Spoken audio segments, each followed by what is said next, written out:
Now we're live. We are live. And Man. if you did not see Dr. Kamani's panel discussion on the toxicity of job workplace, right? For Mhm. Black men, then you must check that out. That's why we're a little bit late today because Rick just spoke on that panel. So go check that out after after this, all right? All right. So what we got going today? So, did you know that the financial state of Black folks over 50 is perilous? Yeah, I knew that. That's why we're talking about this today, right? So, about 50%, 54% Okay. of Black Gen Xers have less than $10,000 saved. And boomers have about $49,000 saved. All right. Well, the median wealth for Black household. Oh, Wait. Compared to their $123,000 K that their white counterparts have saved. Oh shoot. Oh shoot. All right. So you're saying $49,000 for Black boomers compared to $120,000 for white boomers. Is that what you're saying? That's what I'm saying. Damn. Well, the median wealth for Black households headed by someone aged 55 to 64 was only $45,000. That's the wealth gap, y'all. Compared to 300,000 for the average white household. And as of 2023, for every $100 worth of wealth in white households, Black households have $15 worth of wealth. So in other words, we have 15% of the wealth of our white counterparts, even when you adjust for education, etc. Now, What else we got going? Did you know that Black Gen Xers are more likely to carry student debt loans? Mm-hmm. You know, approximately 42% of Black Gen Xers have student debt loans, compared to 28% of their white counterparts. Well, we know that the main reason that Black folks drop out of college is because they don't have enough money to pay. And that is criminal. That is criminal in a country that is supposed to be the richest country on earth. And yet they do not offer higher education for their citizens at a reduced or nearly free price as Western Europe does. However, they have created an atmosphere where most jobs, it's mandatory to have a 4-year degree. Yeah. Right? So unemployment rates, Black Gen Xers are at 8.5%. 8.5% unemployment compared to 4.2% for their white counterparts. And healthcare costs? Black baby boomers are more likely to struggle with healthcare costs, with 23% reporting that they have had difficulty paying their medical bills. 23% have difficulty paying their medical bills in the past year, compared to 13% of white baby boomers. You know that America has jacked you up when you're afraid to go to the doctor because you don't know what the bill is going to cost. I don't understand why we can't just get in advance what the bill is going to cost. Why is that? Now, Social Security dependents, 45% of us depend 100% on Social Security. Now, you've heard us say that we live here in Portugal 100% on his Social Security. However, we also have 2 years living expenses still, even as of today, saved up in cash or nearly cash, not even including our retirement fund. All right. So 45% of Black folks are depending upon 100% depending upon their Social Security, more than 90% of their income compared to 30% for white retirees. So 45% of us depend on Social Security for 90% of our living expenses. Does that make sense to you? Does that make sense to you when the average American gets $1,500 per month for Social Security. Does that make sense for you when 45 might become 47? And we know that Project 2025 is talking about probably privatizing Social Security. So that means when the stock market goes down, you get less. When the stock market gets up, you get more. Is that what you want? Is that what you really want?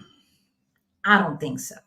You know, on average, Black Gen Xers have seen their wealth grow by only 3% a year. 3% compared to the 7% white Gen Xers see. Now, 3% compared to 7%, even though inflation is more than 3%. So basically, Gen Xers are not seeing their wealth increase at the same rate as inflation. So every year they are losing ground. They are losing ground. And of course, you know, if white America gets a cold, Black America gets the flu. If white America gets the flu, Black America gets COVID. We know that, right? We know that. We're tired of being the canary in the mine, right? We are not going to be the test to see how effed up the American political economic system is. We are tired of being the test. All right, life expectancy. Life expectancy for Black Americans is approximately 3.5 years less than white Americans. And home ownership. Black baby boomers, for Black baby for Black baby boomers, it's 45% compared to 73% for white boomers. Now get this. Black folks depend upon the wealth of their primary home as their primary source for wealth, whereas white folks depend upon investments in business and the stock market as their primary source for wealth. So if only 45% of us own homes compared to 73% of boomers. Now, I'm a Gen Xer, but you know, I'm just going to say we, right? I'm a boomer. I'm just going to say we.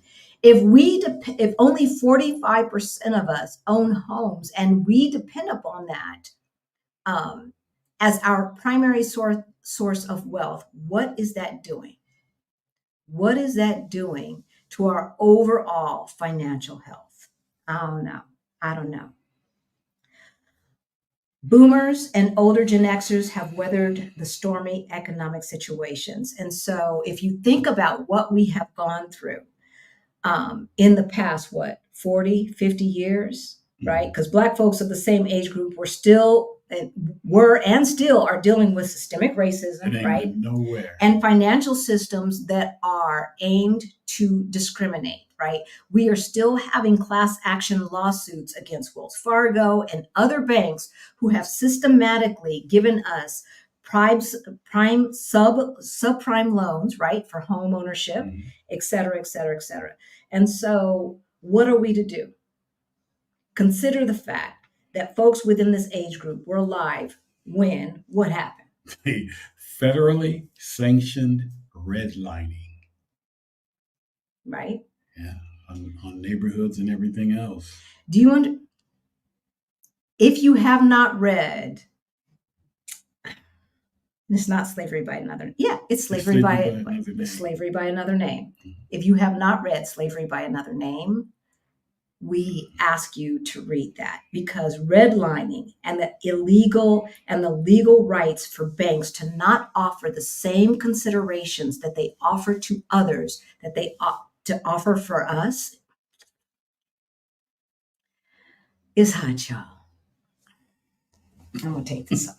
It's getting hot in here. So the notion that banks do not have to offer the same loans to us with the same credit score and everything else that they offer to our white counterparts is reprehensible, and it is still happening today. We have class action lawsuits that are still in the courts today from the pandemic and beyond, and as far back even as the Great Recession of 2008, that says and shows that we are still being discriminated against when it comes to home loans. Now, you take that into consideration and you think about the fact that the majority of our wealth is in our home, our primary home, Mhm. and you have a disaster for the future. A lack of financial literacy of our Yeah, parents yeah, and other forces have come together to paint a bleak outlook yeah, yeah. and a future of too many folks in our community. You know, my parents had did the things that they thought that they were supposed to do, right? They went to college. They got the degree that folks said that they were supposed to get. They got the jobs that folks said that they were supposed to get. But what this country, or not this country, because we're in Lisbon, Portugal, y'all. But what the United States did not do is to prepare them for how to handle that money. And so even though my mom and dad were the first Black this and the first Black that, and all of that stuff that we equate with Black excellence, still they find themselves in a financial state where they do not have enough money to take care of themselves in their retirement financially. As a matter of fact, my dad had dementia and was still substitute teaching. No, y'all didn't hear me. In the LA Unified School District, my dad had dementia and still felt it necessary to substitute teach, to add on to his Social Security, because neither one of those alone was enough for him to maintain dignity within Los Angeles County. That's what I'm saying. So we need to talk about this stuff. Okay, but first let's introduce ourselves because we came out with a whole lot of. It's like we were just like All right, y'all. regurgitating our. Hey, y'all. My name's Halisi. And I'm Rick. Welcome to Our Black Utopia. On our channel, we talk about money, we talk about travel, and we talk about retiring abroad. We help folks who look like us, right, get their money straight so that they can retire on time or maybe even early. Early is always a good thing. Right. So, all right, sweetheart. So what are we going to talk about today? We are here to deliver a dire warning that if we don't get our financial act together, and very soon, we might end up working until we die. All right now. To where you just can't work no more. Then they're gonna find out. They might come dig you up and And ask you to work some more. Make a door stop out of you or something. They can always stuff you. How you hold the door. No, you didn't. I had to. No, you didn't. Yeah, I did. Or they will, if you don't have the financial freedom, they will imprison you within the United States, right? To make sure that you remain part of the underclass. Is this what you want? Is this what you want? All right. So I know that we might sound a little melodramatic. So, sweetheart, are you sounding melodramatic? Yeah. I am. It runs off of having an underclass. The U.S. The U.S. having an underclass. Yeah. And getting our money straight choices. Get your money straight choices. That's all I'm saying. All right. Well, let's get to it. But you'll want to stick around to the end. You'll want to stick around to the end. Because what we're going to talk about not only is what situation we are in right now, but what you can do about it. Now, some of you have heard some of this information before, but there are a lot of you who are new to our channel. So if you are new to our channel, then you might not know. About 8 years ago, Rick and I had a wake-up call. We looked at our finances and they looked crazy. They were crazy. I'm just saying. But about 4 years ago, we got our financial act together and we went from negative 22,000 to over 1.1 million in net worth. So if any of that sounds interesting to you, please hit that subscribe button, because we know that the majority of you who are watching are not subscribed. Hit that subscribe button, because this is what we talk about. We talk about how to get your money straight. We talk about choices and how you can live as a person from the African diaspora without having to deal with lethal racism. All right. How you can do that, how you can create your own form of reparations. So hit that subscribe button, hit that notification bell so that you know every single time that we go live. And if you like this content, please hit the like, as Action VJ, I'm sure, has already said.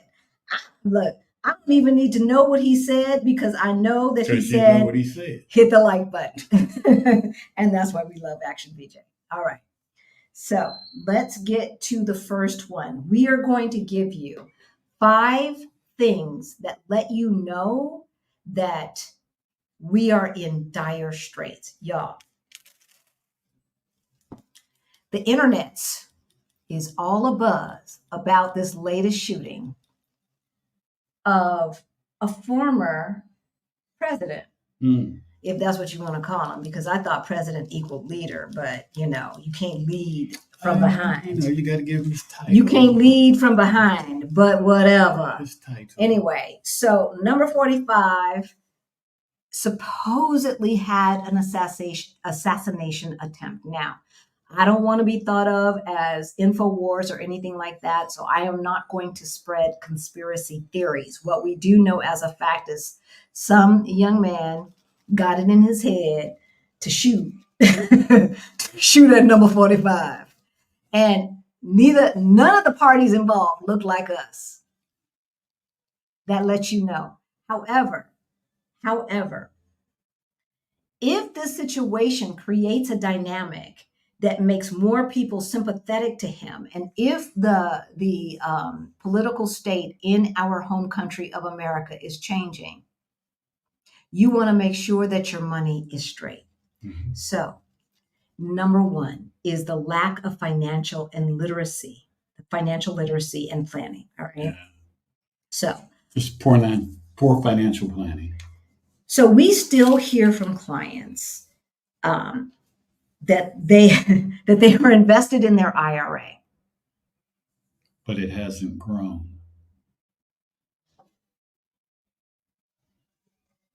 Can someone tell me in the comments why investing in an IRA does not lead to growth? If you're watching from the future, hey.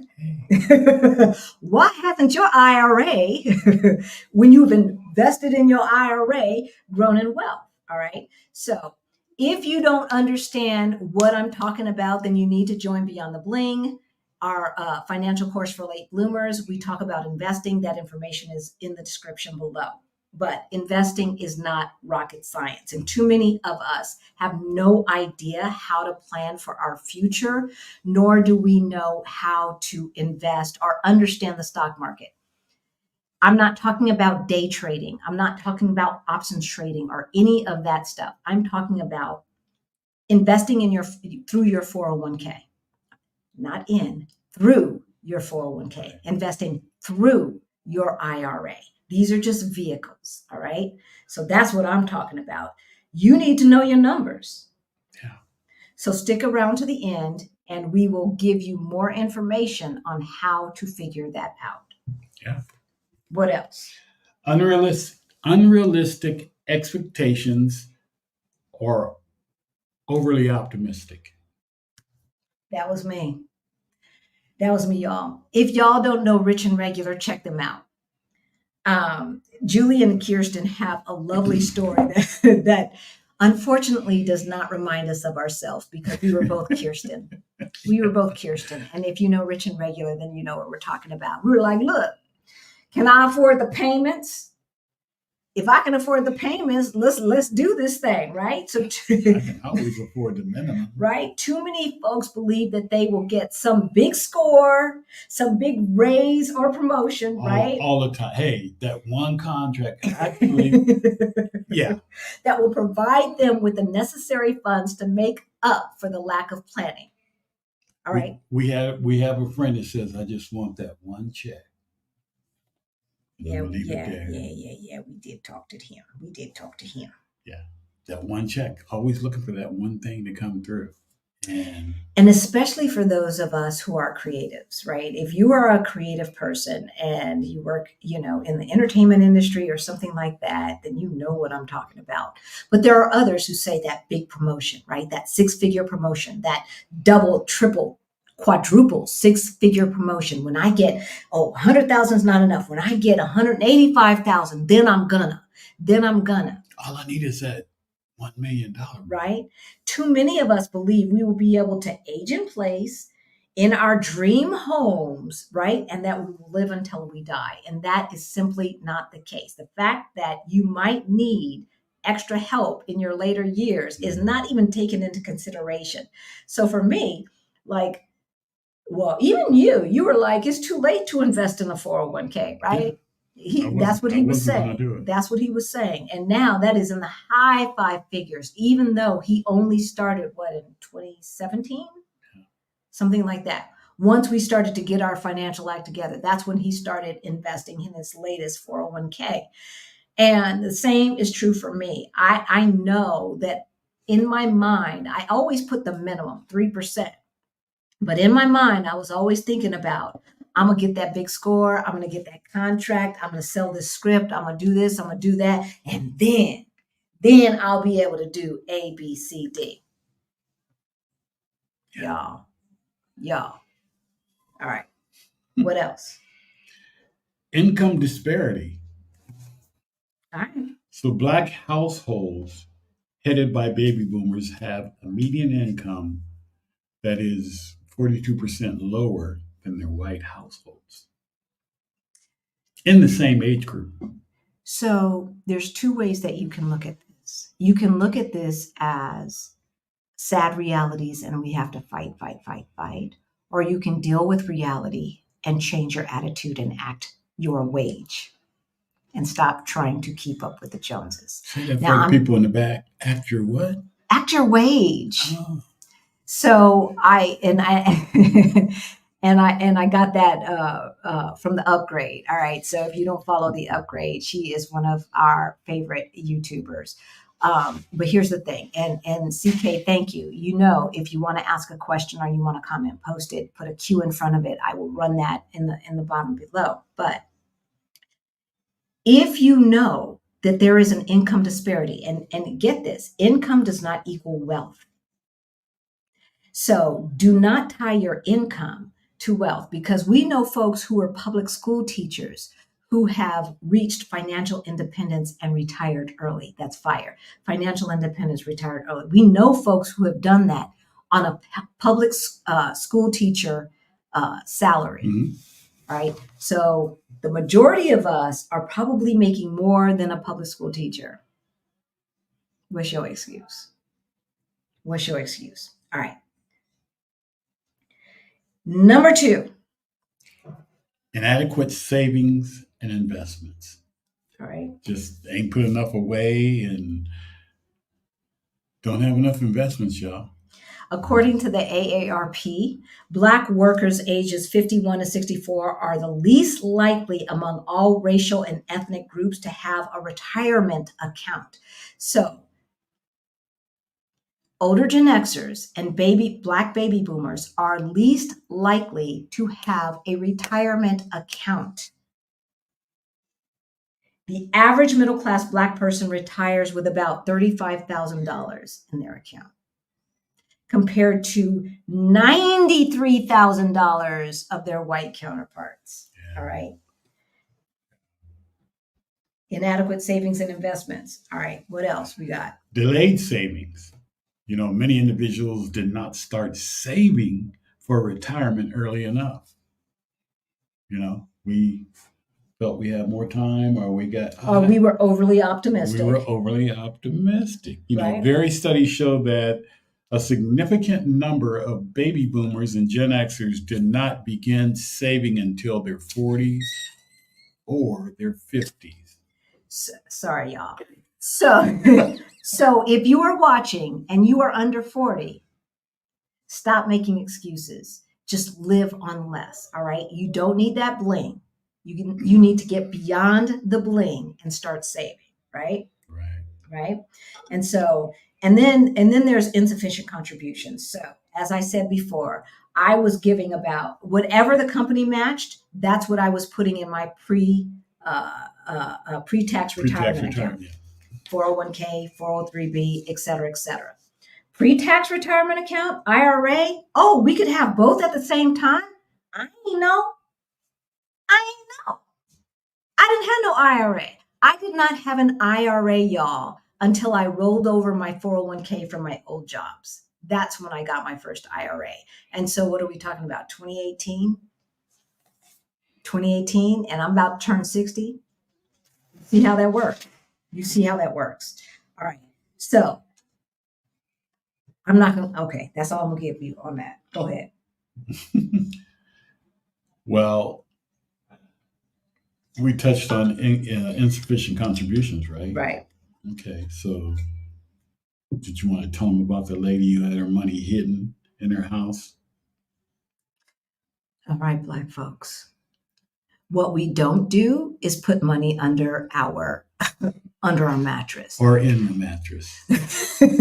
What we don't do is say, I don't trust financial institutions, talking about what great grandma said from the 1920s before there was a federal insurance act, right? That insured the amount of money that we had deposited. And I think the insurance is what, 250,000? Right. 250,000. Yet the average Black person has how much saved? So why ain't you putting this money in the bank? Why you got it hidden underneath the mattress making 0% when you can at least in this day and age put it in a high yield savings account or put it in CDs for 3 to 7% interest, right? Now, that's still not good enough, but it is good enough for money that you need in the next 1 to 2 years. And it's true. There are people that keep their money in the mattress. For real. For real, though. For real. Like we met them. We met a person at a fire, financial independence, retire early, at a fire event who said she does not trust banks. I don't know how she's going to fire. Mm-hmm. I don't know how she's going to reach financial independence if she's got her money in a safe deposit box making less than 1%. Yeah. I don't know how that happens. All right. We're going to see who is in the chat. We're going to take a break here and see who's in the chat and say hello to some folks. If you have a question, please put a Q in front of it. Put a Q in front of it. And we will put it on screen if I catch it. If I don't catch it, don't ask 2, 3, 4 times. Like last week, they were asking 2, 3, 4 times, putting the same question 2, 3, 4 times. Don't do that. Don't do that. 2 times should be enough if I don't see it. Hi, Karen Louise. Good to see you. Hey, Shaquan. All right, it's time for y'all to get back here. Hey, CK.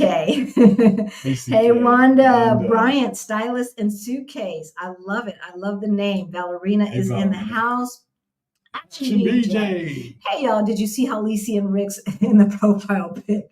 So that was us back in 2012. We were at the inauguration of former President Barack Obama. And so that's what that was from.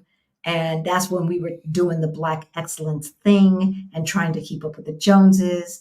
There's other pictures that I've shown that has me in a mink coat and all other kind of nonsense. Hey, Greta. Hey, Greta. Good to see you. 2 days in a row this weekend. Rapper MD is in the house. Check out her YouTube channel. Hey, Holly. Good to see you. Okay, Greta. Shanora is in the house. Vicky is in the house. Tracy. Happy Sunday, Vicky. Tracy of Wanderlust Souls. Mm-hmm. Okay, so that means you traveling around. We want to hear about that. Hey, Rosemary. Good to see you. Hello, glad to be here. This topic is for me. Can't wait to hear what you have to say. Thank you. Hopefully we will deliver. Diana's in the house. Hey, Chandra. We missed you. We missed you at the meetup. Come on, get back over here. Hey, Dion. Good to see you. Eleanor is in the house. Hey, LX and C. Excellency. Oh. when you get paid the big bucks. Well, it keeps missing my account. And excellency. I love excellency. Yes, Excellency. I love it. I love it. Hey, Marjorie. I get it. I get it. I love it. Yakota, good to see you. Good to see you. We miss you. Tanya is in the house. Who else do we have? Killer Queen. Killer Hello, Queen. all. Looking good, you two. Oh, thank you. Thank you. Did you all see the picture with all that hair I used to have? I can't grow that hair anymore because of the stress of America. No, it's not just because of my age. It's the stress of America. Hey, Shanora, and Chanel's in the house. We've got Marjorie Edmonds. Ain't nobody come to see you, Otis. Ain't nobody come to see you, Otis. Where you been? Where you been? Where have you been? We miss you. I watched that clip the other day. I think I sat there and watched that clip like 10 times. First of all, that's one of his favorite movies. One, because he's a singer. But two, why two? Why number two? It's just actually when he did that scene, he made that scene up when he said it was all ad-lib. And yeah, he ad-libbed the scene, and then he felt bad because he didn't want the real Otis to be like, ain't nobody coming to see you, Otis. But Otis gave him a pass. So the real Otis had some chops, but he still was a drug addict. All right. My piece. Good to see you. Good to see you. Good to see you. Hey, Corey. Brown Girls Invest too. Good to see you in the chat. Yes. Professor is in the house. Gregory's in the house. Sharon Laudette. Good to see you. Good to see you. No, that's not a new name. That's not a new name. I know. I recognize you. You just ain't been here for a little while, and that's all right. That's all right. Hey, Ange. Good to see you. The luxury bucket list. All right, y'all. We are gonna look for. I thought I saw Yakota in there too. Yeah, you did see Yakota. I saw. I said hello to him. So we're gonna go down to the bottom and start marking the ones that have Q's in front of them. But we are going to move on. All right. So the reasons why we believe that Black baby boomers and Black older Gen Xers, that's year 1964 and down. If you look at the Social Security, that older Gen Xers are 1964 and down. Boomers are like 1950 to 1964. All right, according to the Social Security Office. So, number one, lack of financial literacy and planning. We did not have parents in general who could take advantage of what was out there. That's number one. Number two, they were raised by folks who were born on the plantation. Let me repeat that. Boomers and older Gen Xers were raised by people who were born on the plantation. We want to say that this stuff happened so long ago, but it really was not that long ago. My great-grandmother was born on the plantation. That means my great-grandfather and my great-grandmother and my grandmother were raised by people. Their parents were born on the plantation, y'all. All right?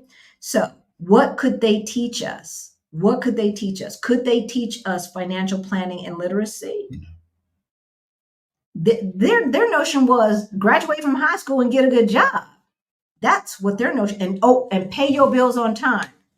Did we pay our bills on time? Yeah. Yeah, we paid our bills on time. Our credit score was great. Our net worth was negative 22,000. Our credit score was great. Our net worth was negative 22,000. All right. Number three. Economic instability and market volatility. This is something that our generations have had to deal with. We have seen more ups and downs in the stock market and in our economic systems than a lot of generations before us. I would say back to our great grandparents. Now, our grandparents were probably, for boomers and older Gen Xers, our grandparents were probably living during the Great Depression, but they were probably kids. However, their parents, right, suffered from the Great Depression. Mm-hmm. So Gen Xers have had to deal with what? The dot-com bubble burst, Yep. right? 2008 Great Recession. Right. Why it's got to be a Great Recession? Just like the Great Depression. So the dot-com, well, because they didn't want to call it a depression. That's why. They didn't want to call it the depression, so they labeled it the Great Recession instead of the second Great Depression. I get that. Right? I'm just, no, I wasn't knocking what the name was. It's kind of a funny thing. Yeah. You're absolutely right. Like, and the dot-com bubble was during the late 1990s to the early 2000s, all right? So we've got the dot-com bubble, we've got the 2008 Great Recession, and then the 2021 market downturn, right? We've had not only computers taking away a lot of jobs, but now AI taking away a lot of jobs. And as we said before, the typical African-American sells when the market is down, and buys when the market is up. Exactly. Because we're emotional. We get too emotional when we spend money on stocks and investing, not realizing that you owe what you owe, and you don't owe it until you sell it. So it's still there. That amount of stock is still there. But we get nervous and say, "Oh, I'm losing money." It's like, well, technically, it's just a paper lost. It's just a paper paper. lost. And I think some of that has to do with listening at the door. What do I mean by that? In other words, we hear other folks talking about you should invest, but we're not invited into the rooms, so we don't understand how the system works, right? So we know we're supposed to do our 401k at least up to the match, right? We know we're supposed to be investing, but we are not privy to those conversations about how the stock market works. We're not privy, especially before the internet, right? Now we have no excuse. But before, we were not privy to how the stock market works. We were not privy to the statistics that show that if you look at every decade, the stock market always goes up historically. Mm-hmm. For every decade, for any 10-year period, the stock market goes up. So don't sell. I remember when my aunt retired, and it was right before the Great Recession. And she went to talk to her financial planner and saw that she had lost. She still says this. I lost $45,000. You lost $45,000 because you bought out of the market during the Great Recession. That's why, and I had to school her. This conversation happened literally about 3 to 4 weeks ago. And I'm still schooling her that she did not lose $45,000 until she cashed out her retirement account, and then her new person, she's like, my new person made all this money. I said, your old person would have made all that money too. I said, what'd your old person say? She said, we're going to sit still and we're going to let it ride. Now, what the old person didn't tell her is because if you look at statistics, A, B, C, and my aunt didn't know. She didn't know. So I can't even tell you how much money she lost by selling low and then buying high. Well, she probably sold low and bought low if she changed her money, if she changed financial planners right away. But still, that's what we tend to do, right? So boomers and older Gen Xers have dealt with all of this stuff. And then we've also dealt with low interest rates, okay? So when my parents were in their 20s, 30s, and even 40s, interest rates were high. You could put money in the bank in your savings account and sometimes get 4, 5, 6, 7, 8% interest on your savings. And so what did they teach us? Just save. Right. Just save. But that doesn't make sense when the average interest rate is what? 0.0000001%? Something like that. We had thousands and tens of thousands of dollars sitting in a savings account making, okay, 15 cents this month. And then I think next month, 18 cents for every right? I mean, it was crazy. It was crazy. And thank God for my stepmother who said, Halisi, why aren't you investing? Why aren't you investing? So low interest rates. Now, the good part about low interest rates is that also applies to home loans.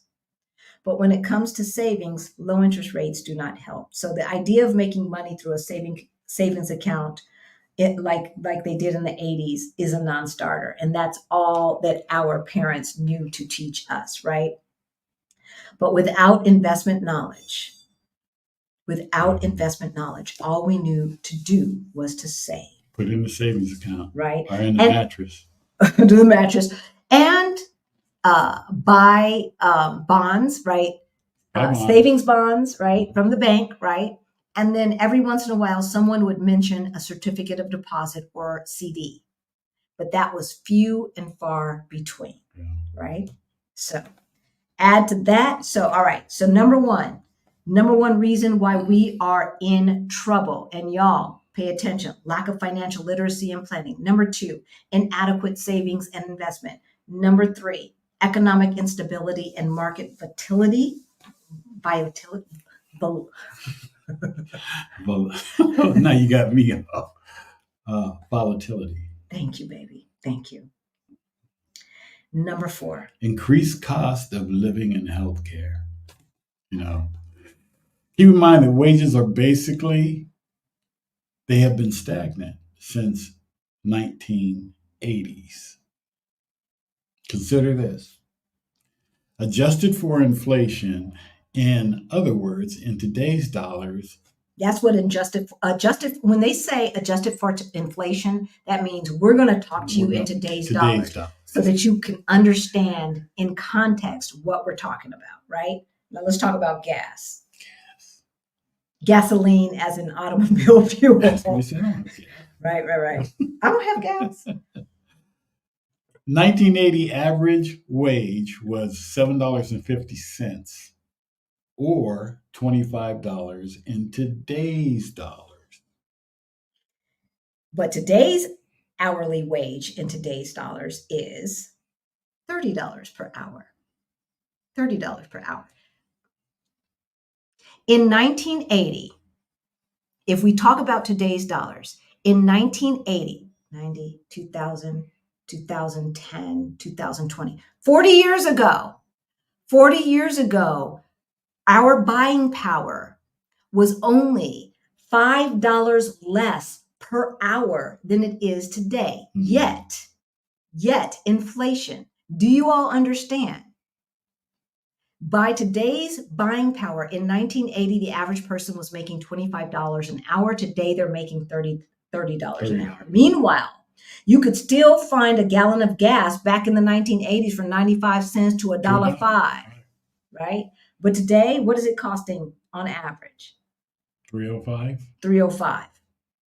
So we're only making $5 more, which is about 1 or 2%. Yet gas has tripled in price. Is that Colorado prices or is that LA? That's Colorado prices. That's showing in LA prices. I'm going to say LA is going to be a whole lot higher. Exactly.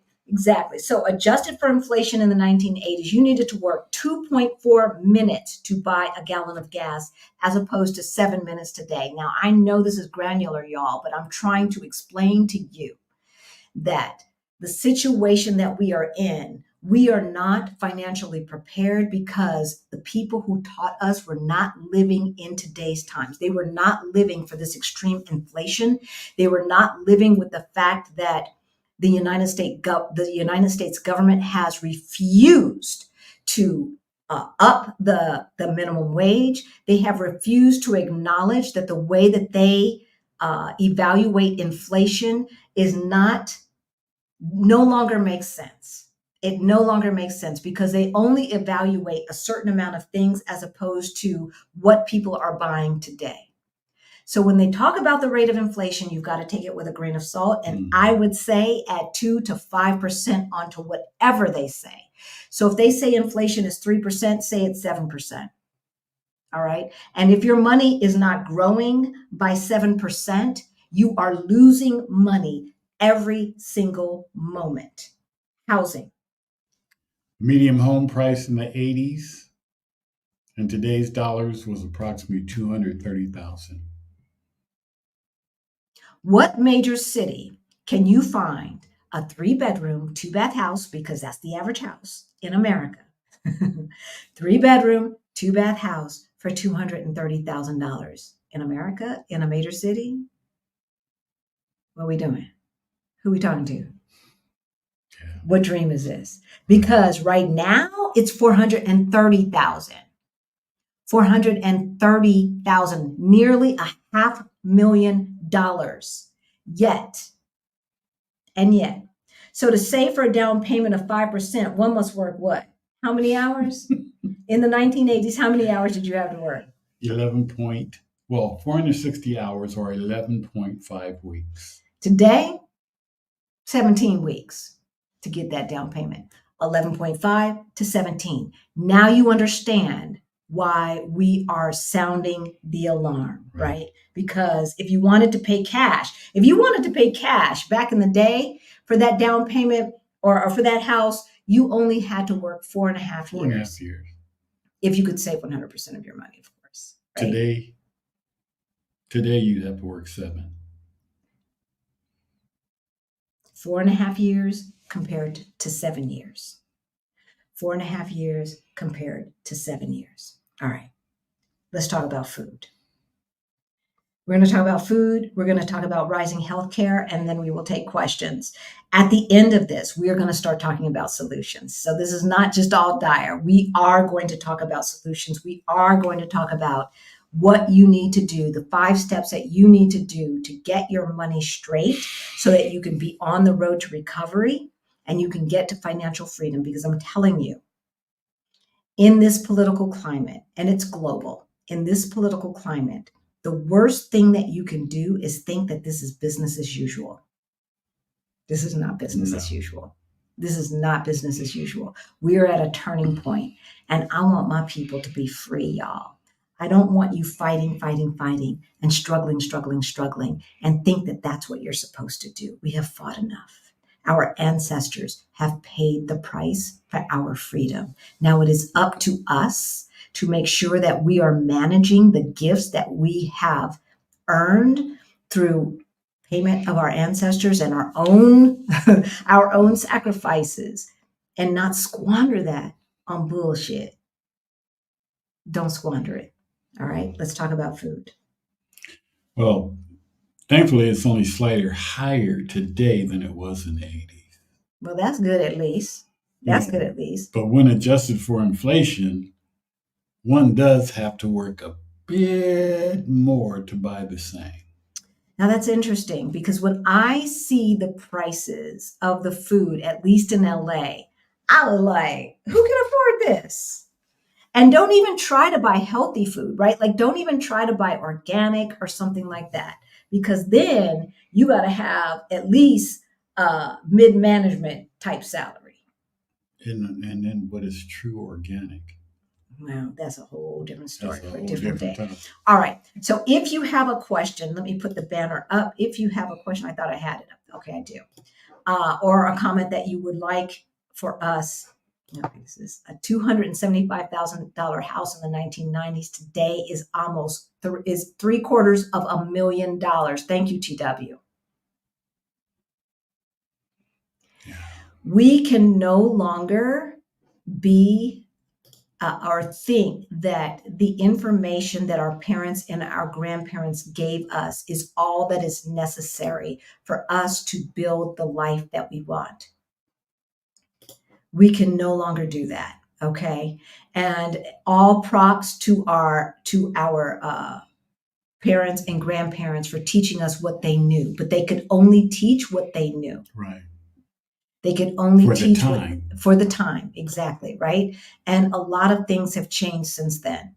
So I am going through I'm going through and marking the ones that have a Q in front of them for a question. And ooh, y'all got a lot. All right, y'all. All right. I hear you. I feel you. Look at this. Okay, we'll just put that up right now.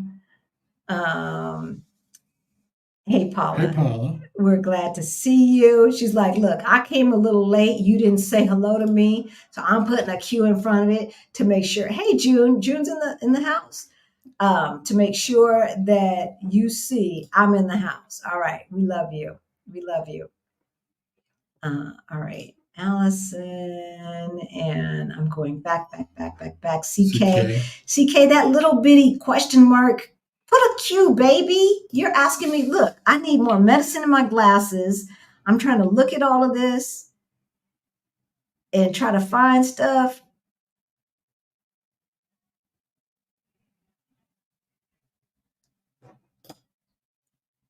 Okay, I'm gonna put this up from Rapper MD. Because yes, we did.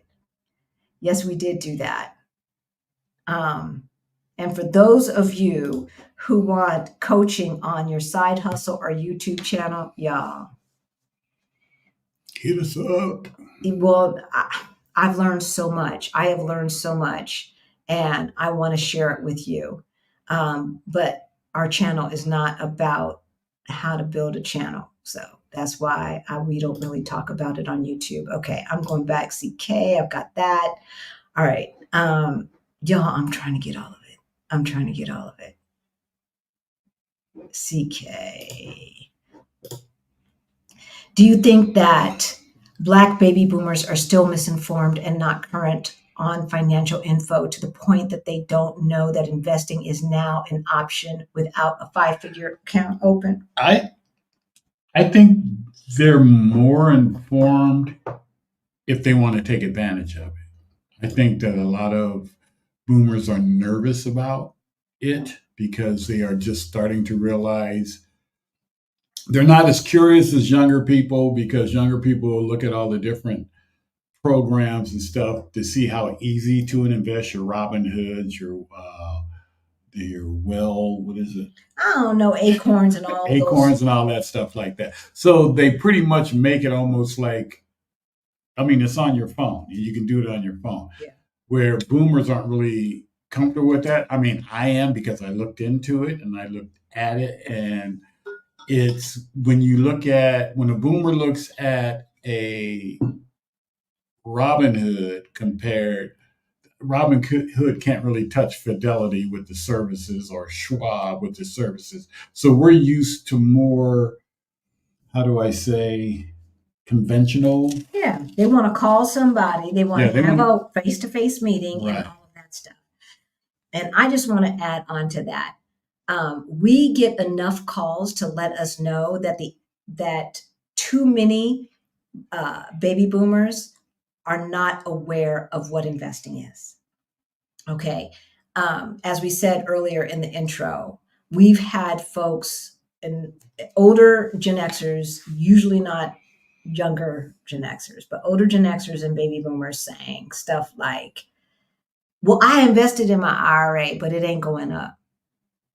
Not understanding that an IRA is a vehicle to invest through with some tax advantages, and that's not actually an investment. That a 401k is not an investment, it's just a vehicle, right? Yeah, so the money that you put in that, if you put money in that, it's going to sit there until you tell them what to do with it. Right, until you allocate it. And so, yes, we do believe that there is a good portion of baby boomers that are still misinformed and not current on financial information. Yes, to the point that they don't even know that they can invest by starting with $5 per week or $5, right? Period, right? $5 a month, right? If that's what you want to do. Yes, indeed. And there is a segment that does not have the confidence to say, if I open this Fidelity account, if I open this Schwab account, what do I do next? So they talked about mutual funds, they talked about index funds, but what is that like? Yes, yes, yes, yes, yes, yes. You would be surprised, CK. You would be surprised. All right, Michelle, credit scores didn't start until the late 80s. Are there stats for Black wealth before and after credit reports? Ooh. If there is, we might do a short about that. But, here's the thing. Here's the thing, Michelle, as we said before, if they don't get us with credit reports, they get us with redlining. So you're saying that the credit score system as we understand it today started in the 1980s. Well, redlining happened until the late 70s and was still legal through the 70s, all right? In Colorado specifically, the laws that got passed to, one, make redlining illegal, and two, to put a committee in force to make sure that they had policing, that they had secret shoppers to make sure that redlining type behavior was not happening, all started in the 1980s. And guess what? By 2000, they were like, oh, we don't have a problem anymore. We don't have a problem. There's no such thing as racism anymore. So they got rid of it. And don't you know, Black home ownership started to plummet in the state that we're talking about. So if we look, I bet you dollars to donuts, we will not see a great difference because of redlining. Because if the government, this is state sanctioned, y'all. This is state sanctioned discrimination. This is state sanctioned discrimination. If an entity has proven to cause harm, by law, they are supposed to make reparations.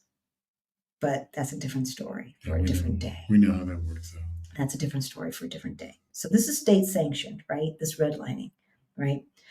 And so if that happened then we know that the vestiges of that are still going on today, and they are still going on today.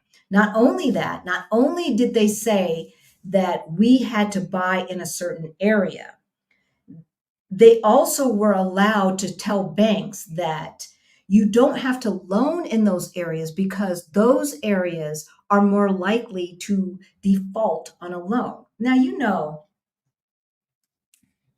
the main people who follow the rules are us's, because we know we're always going to be held to a higher standard, right? Mm-hmm. We're always going to be held to a higher standard. And so that was a lie, but it was allowed.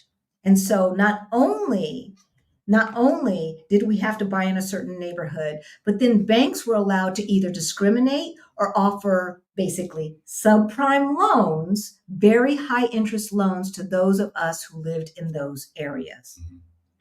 Then they wonder why they say Black folks don't ever take care of their homes.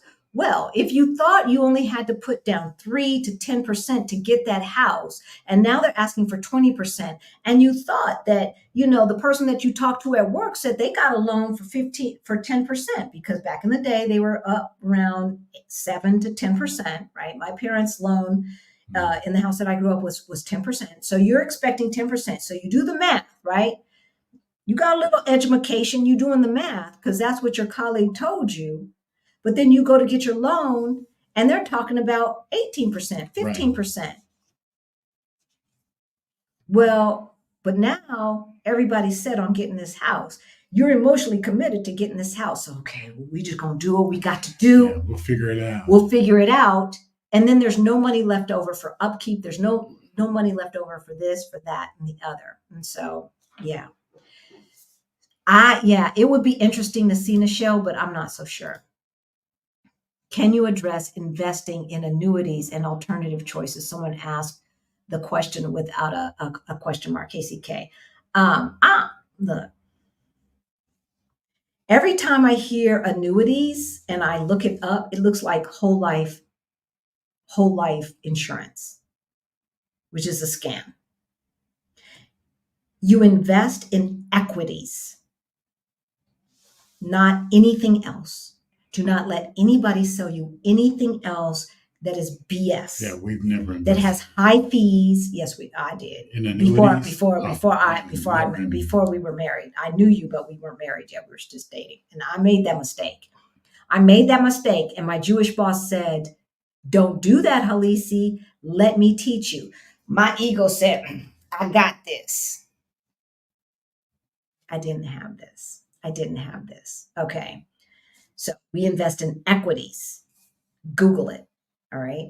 So stock of individual companies if you want to do the homework, or automatic diversity through mutual funds. And we'll explain all of that at the end. Build, invest, and support our own. Yes, yes, and yes. Yes, yes, and yes. Here in Portugal, we have our meetup at a Black-owned business.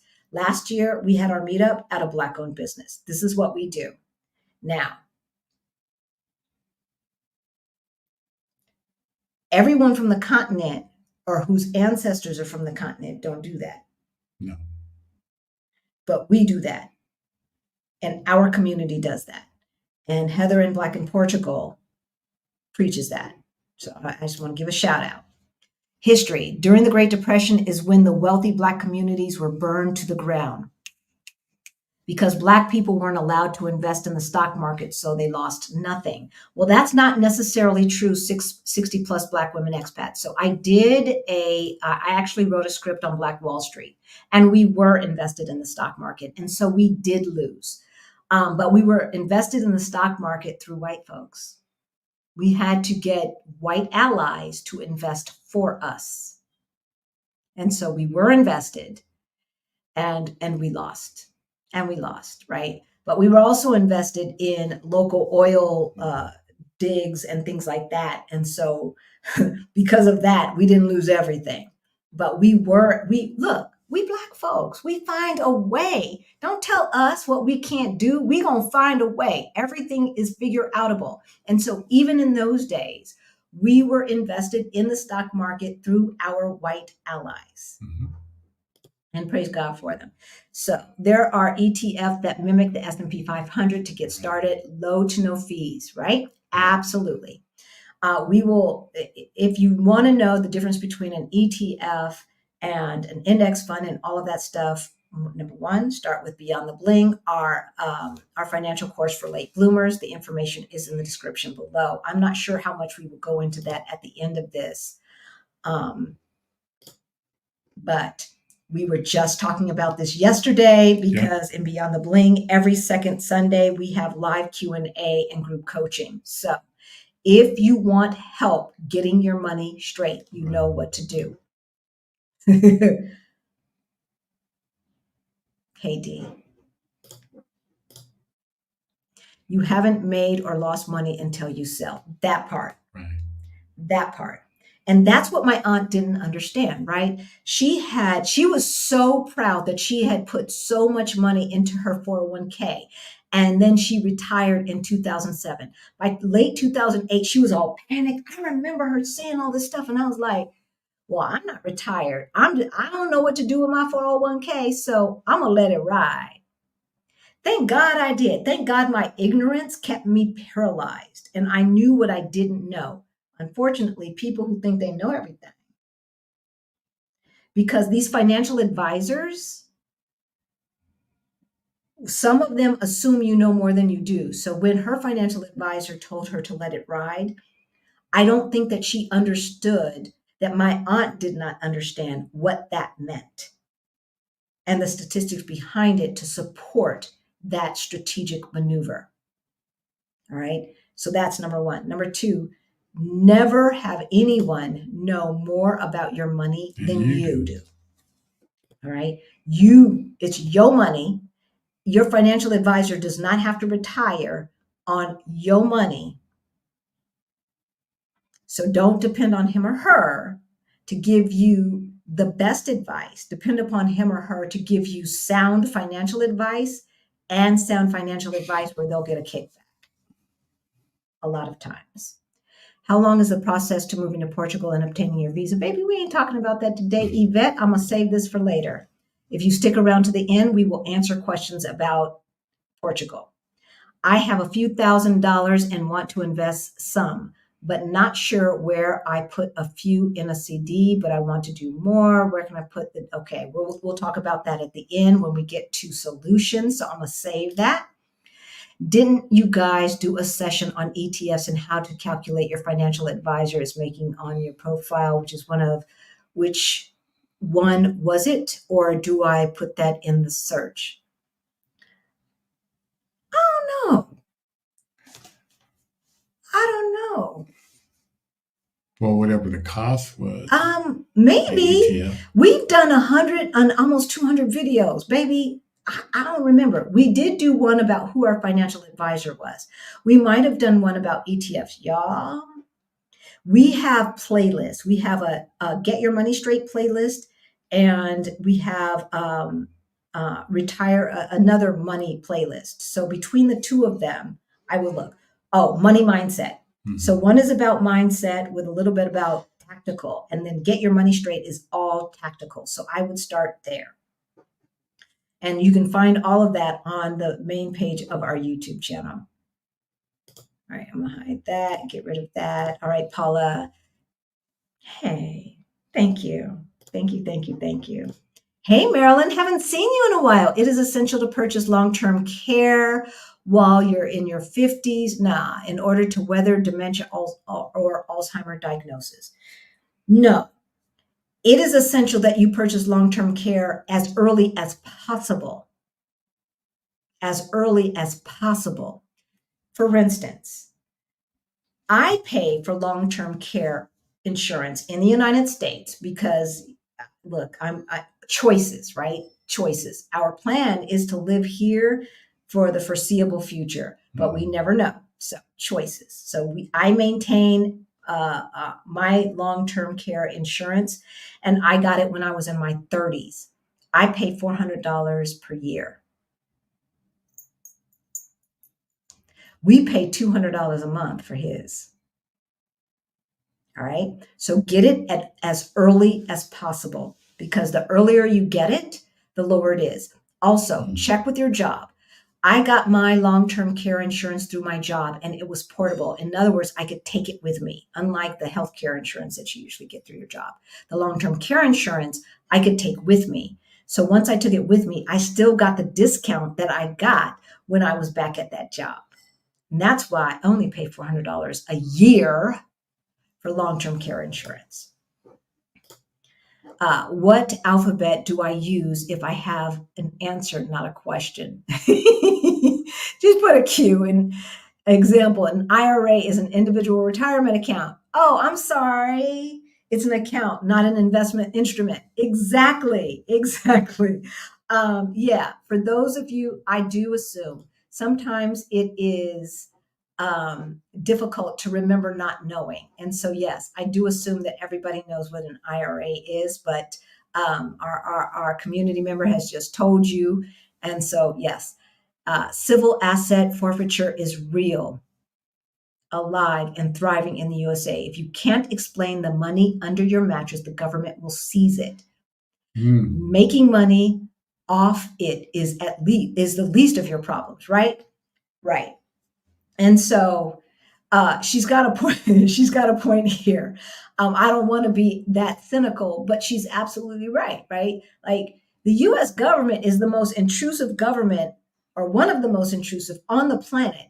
They can talk about freedom all they want, but no matter where you go, they want to know where your money's coming from and where it is going to. So you always have to file a tax return if you are an American citizen.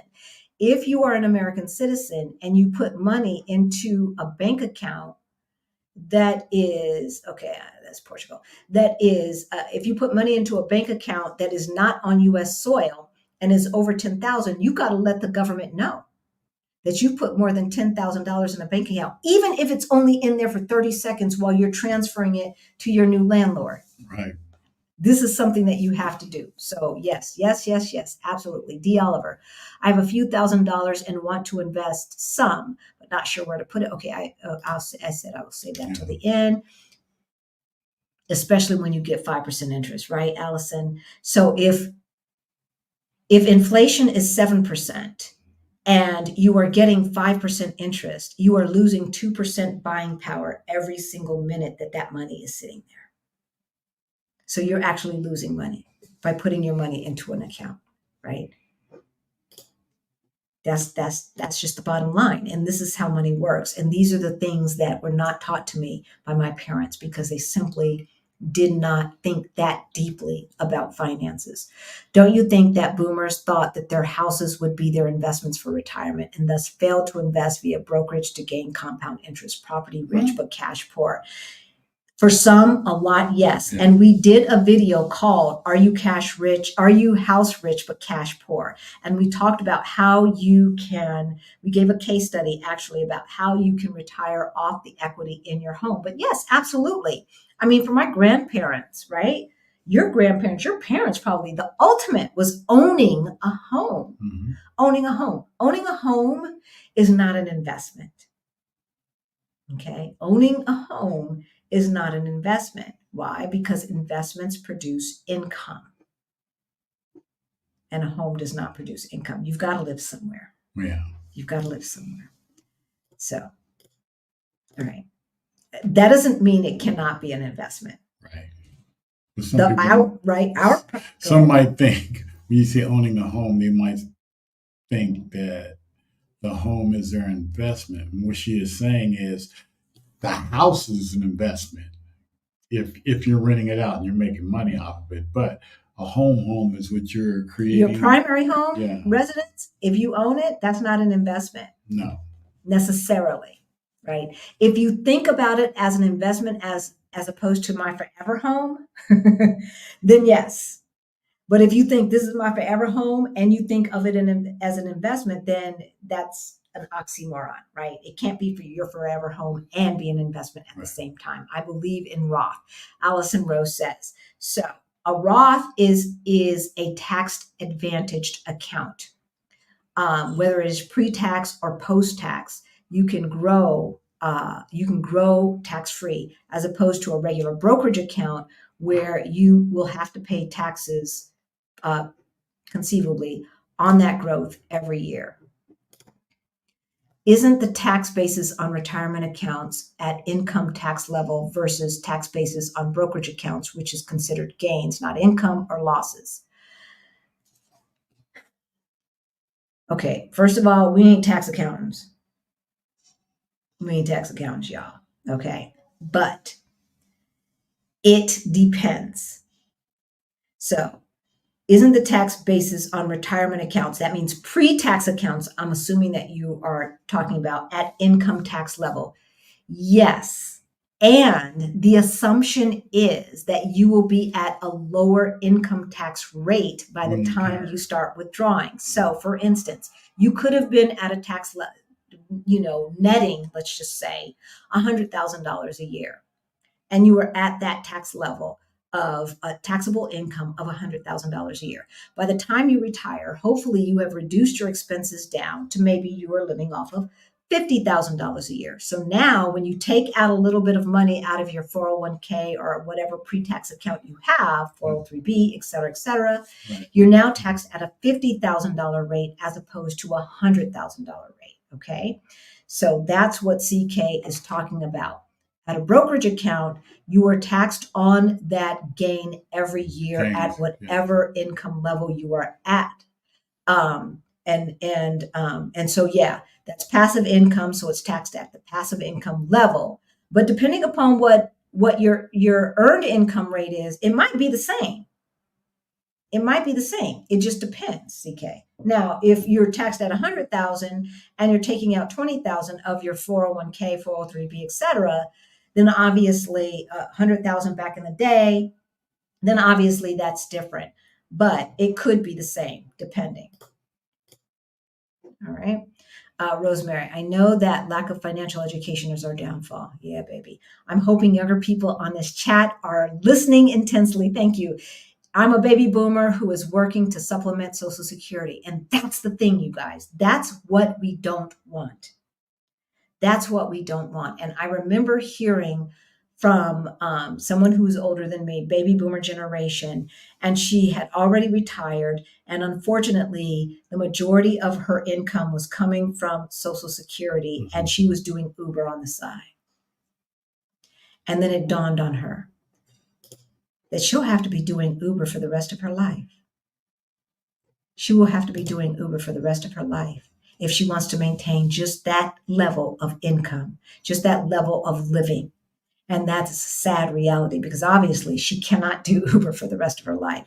So there were changes that had to be made, and thankfully she made them. Do you think that it was strategic that Blacks were uninformed about financial matters, thriving and wealth? CK, you trying to get me on a political conversation. Now you know. It is all by design. It is all by design, not from like some Illuminati BS. No, I'm not talking about that. I'm talking about the fact that the country, the United States of America, was built upon principles that were not altruistic. It was built not with us in mind. It was not even built for poor white folks in mind. It was built for a presumed aristocracy. But you have to remember, America was built by the dregs of society. It was built by the people that Great Britain said, you go to jail here, or you leave, and we will ship you. That's who it was built by. Australia and America were built by basically people who should have been in prison. So what do we expect? We always talk about how this is the greatest nation on earth and this and that and the other. And yes, America has done some lovely things, and we have opportunities that I see some of our African brothers and sisters do not have. But let's not get it twisted. It is not living up to what they say the Bill of Rights and the Constitution is supposed to be about. It is not living up, not for us, and not for most BIPOC folks. Absolutely, absolutely, absolutely, absolutely. And we'll finish off with CK. Don't you think that Black baby boomers are still misinformed about, okay, they don't invest in it? Okay, we answered that. And lastly, do you recommend saving the emergency fund, short-term funds before investing in long-term? It depends. It depends on how much you have saved, how old you are, and when you want to retire. For some folks, it does not make sense to not start investing today while you're paying down debt and while you are saving your emergency fund. Now, if you have not reduced your expenses enough, see, now I'm getting into the solution. See, CK, see how you do?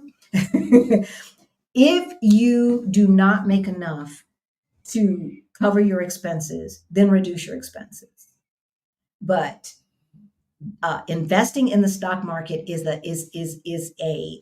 a time game, right? Time in the market is what builds wealth. All right. So the earlier you start, the more you can make. And so that's why most of the folks who watch this channel, we do not encourage to wait until you've got all your other stuff together before you start investing. All right. Let's get back to why Black baby boomers and Gen Xers are in trouble. There is danger ahead. Number one, we said lack of financial literacy and planning. Number two, inadequate savings and investing. Number three, where'd it go? Economic instability and market volatility. These are things that are outside of our control, right? The fact that we have had to live through so many ups and downs. And for boomers, our parents had to live through like the oil crisis and OPEC and all of that, right? Remember waiting in line to get gasoline. And I remember the news showing when gasoline went to $1 a gallon, it was like 10 gallons, $10. Woo! That was a big thing, right? Remember that? Yeah, I was in it. Exactly. Yeah, they did odd and even numbers on your license plates in order to go get gas, on what days you were allowed to get gas. Yeah. Exactly. And then number 4, increased cost of living and healthcare. Now go ahead. As they were dumping gas in the desert. Really? Oh, yeah. Really? I don't remember that. They had such a surplus of gas in the United States that they were taking tanker trucks, and the tanker trucks would dump gas in the desert in the middle of the night. Now, I'm gonna have to read up on that and make sure it's not a conspiracy theory. It's not. I believe you. I work for the fire department. I was a little kid when this was happening, and he was a young adult. So, Anyway, what we did not talk about is the rising healthcare costs. So, in the 1980s, it took approximately 25 days to afford the average cost of healthcare per year, compared to today, 74 days. So back in the 80s, our parents, 25 days on the job would have paid for healthcare versus 74 days today. So you see that our buying power has gotten minimized by the nonsense that is going on in our country, because economically, the Congress and the Senate really does have control over this thing. All right, now, number 5, debt. Mortgage and consumer debt. Yeah. Many baby boomers and older Gen Xers still carry substantial mortgage debt and other consumer debt. Let's stop right there. Now, if you have mortgage debt and if you are planning to retire in place, you need to pay that off, because chances are you cannot afford to continue paying that mortgage and stay in the United States. Right? All right. Continue on. Where did I leave off? Consumer debt, e.g., ergo. Credit card debt, and car loans. Right. This financial burden can reduce the amount of money that is available for saving for retirement. And this is the thing. This is the quote that I love. Borrow money to get rich. Do not borrow money to look rich. Borrow money to get rich. Do not borrow money, which includes credit cards, because those are short-term loans. Do not borrow money to look rich. Student loans. See, I don't know nothing about student loans because I don't have any.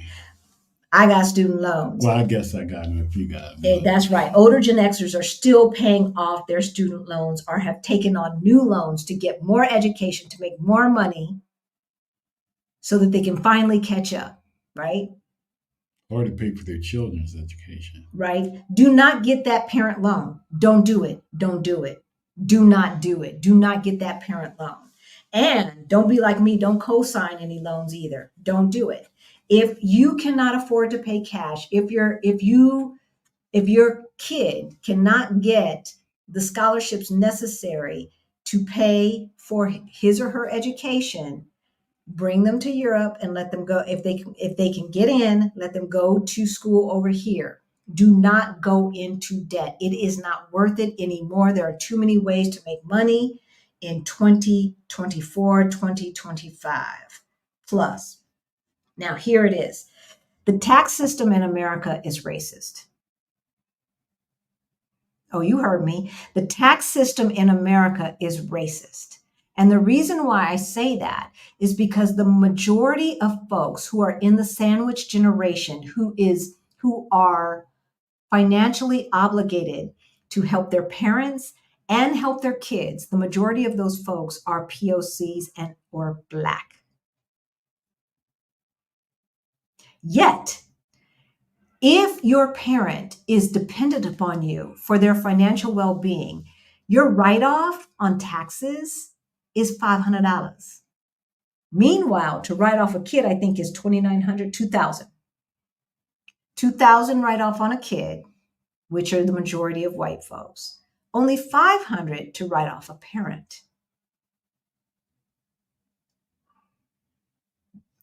Now, we could say, but that's not racist. They did not talk about us. But when they created Social Security, when they created Social Security, what did they eliminate? They eliminated, they said anybody who's a housekeeper or a janitor does not get Social Security. But they're not being racist. Who were the majority of janitors and housekeepers back in the 40s and 50s? But they're not being racist. They never mentioned Black folks. So yet, more African Americans are more likely to be caregivers to their parents, right? Mm. We're more likely to also have children that we're taking care of. We're more likely to be working outside of the home on top of caregiving. And on average, we put in 10 more hours per week than our white counterparts. And you wonder why we are dying. We are in trouble, y'all. We are in trouble. There is danger ahead. And if we do not get our financial act together, we will remain enslaved. And I don't want that for you. Reparations in this world, to me, equals financial freedom. I see the t-shirts that say, we are our ancestors' wildest dreams. No, we ain't. The majority of us, no, we are not. Our ancestors' wildest dreams were not to work until we died. They did that. Our ancestors' wildest dreams were not to be subservient to the power structure. They did that. Our ancestors' wildest dreams were not to be overly represented when it comes to high blood pressure, high cholesterol, diabetes, and all of this other stuff. They did that. Our ancestors' wildest dreams were for us to be free. And the only way to be free in 2024 is to get your financial act together. That is what equals freedom. Mm-hmm. The panel that you were on earlier, when the young man, I think his name was Calvin, Mm-hmm. was talking about, look, I show up for my job and I do just what's necessary and not a bit more. And if they don't like it, they can lump it. Okay, I'm showing my age because that ain't a thing no more. Like it or lump it, right? But that's what he was saying. Okay. Yeah. You can only do that if you're not living paycheck to paycheck, right?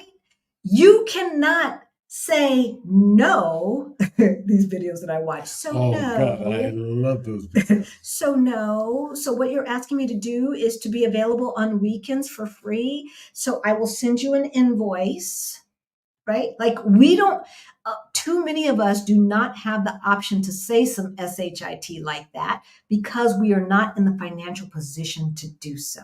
And we want more for you. We want better for you than that. As we huff, we say, I got to go in. Right. Because it's Sunday, y'all. We don't want you to get the Sunday scaries. We don't want that. That was not our ancestors' wildest dreams, for you to be all keyed up and upset and stressed out Sunday at 5:00, because now you got to start getting into that mindset and, oh, what am I going to wear tomorrow and get my lunch together and this and that. That's the easy part, right? But then getting mentally prepared to deal with that stuff. That is not what we want for you.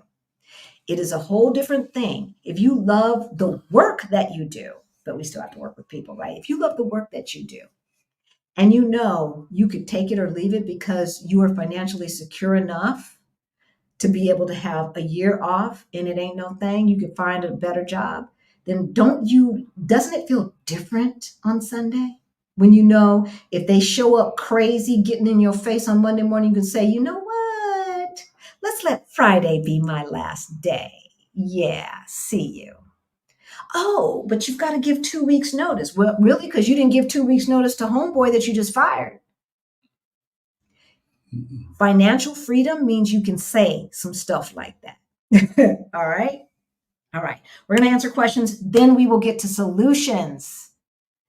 All right. Let's see where we're at. That was 909. And Yvette, we're going to get to you about, hey, Penny's Kitchen. Hey, sis. Good to see you. We miss you. Over there and say shy. Right. It's been a minute. I know. Too long. Too long. Okay. We answered that from CK. We answered that. All right. Teddy, I don't know who these people are. I don't know. I ain't know. But we're just gonna just put up stuff from folks we love. All right, let's just go through. All right. I know the lack of financial education is our downfall. I'm hoping younger people on this chat are listening intently. I'm a baby boomer who's working to supplement Social Security. We did, you did put that one up already. Okay, let's make sure that we are going forward. It's okay. Isn't the tax basis on a retirement account? Okay, we answered that. Are we finished? Did we answer everything? What's that one? When I started working, my Auntie Gwen made sure I had a retirement account. Good for you, Allison. I had my godmother is the one who said, you better be involved in that 401k, at least as much as they're matching. And thank God she said that. She drilled that into my brain. Good for you. Yeah. Hopefully we all have somebody. So I guess another one is called a 457B. I'm assuming that's what that is. Okay, Allison, I'm not sure. Like, okay, you got a laughing face. So, yeah. So we did this one. So yes, did that one too. Today we have CDs and savings account that will pay 5%. So that at the very least is where you should put money that you need in the next 2 years. Only. Emergency fund only. Things that need to be cash or near cash only. Money market account, this one? Yep. Yep. Yep. Okay, so let's hide that one. Okay, I answered that one, 60 plus. All right. I think I answered that one about long-term care. Yep. Wrapper MD, I answered that one. I have a few thousand, want to invest. Okay.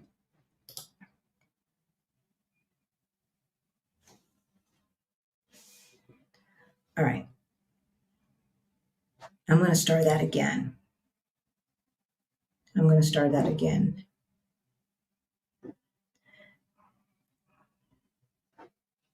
I'm a boomer, and there's an ETF. There are ETFs that mimic the S&P 500. Yeah, we did that one. Okay. I'm going to go down to the bottom, y'all. I'm going to go down to the very, very bottom and then go back up because obviously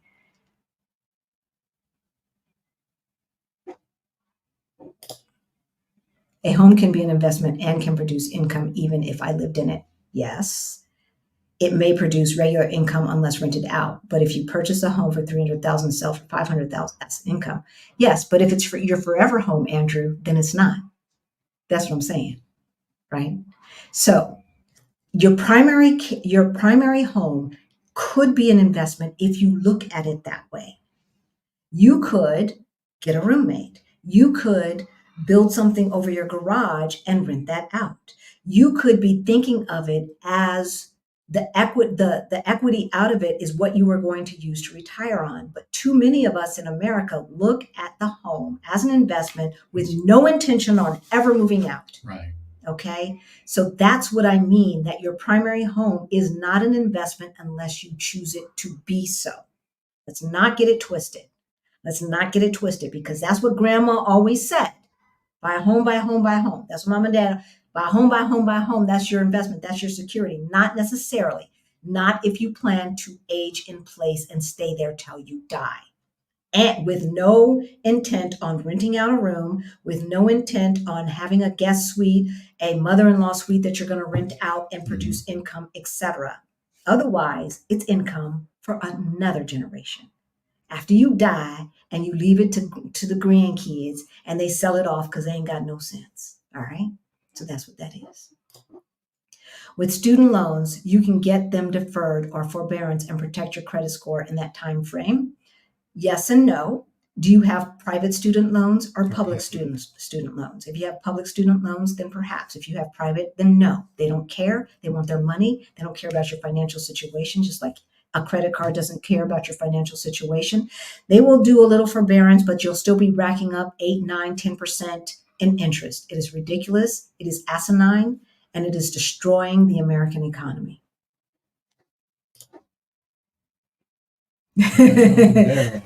Right? If you can't afford it, don't buy it. If you have to get a short-term loan, i.e. charge it, and you cannot pay off that credit card 100% at the end of the month, don't charge it. Pay cash. Pay cash.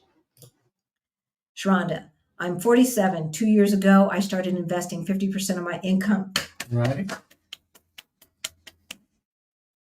Yes. Max out my 401k and Roth IRA each year. So, Sharonda, you look very, very young. So 401k, the maximum is somewhere between 20,000 and 25,000, depending upon how old you are. To max out your Roth is somewhere between 6,000 and 8,000, depending upon how old you are. So that's what she's talking about. Somewhere between $26,000 a year she is putting away for future Sharonda. Everyone give her a hand. Everyone give her a hand. Baby girl, you are on point. You are on point. Well, it is wise to rent your home out before moving out of the States as opposed to just selling it and taking the money from the sale. Is it wise? I think is what you're saying, Yvette. It depends. It depends on what your strategy is, what you want to do, what your risk tolerance is. Do you want to be a landlord, et cetera, et cetera? Know that we did under House Rich, Cash Poor, we talked about the tax implications of selling when you have a lot of equity versus not selling, whether you're married or not. The tax implications are different, right? If you're married, you can get $500,000 in equity without having a tax implication. If you're single, it's $250,000, if I remember correctly. And so, I don't know, as a couple taking $500,000 and putting that into the stock market, or taking 400 of that and putting it in the stock market, there's something to be said about that. However, there's also something to be said about having rental income. So it just depends. It depends on what you're trying to do. There is no blanket answer. Is the de-dollarization a thing? Yes. Yes. The notion that the westernized world will continue to be king for baby boomers is probably going to be king.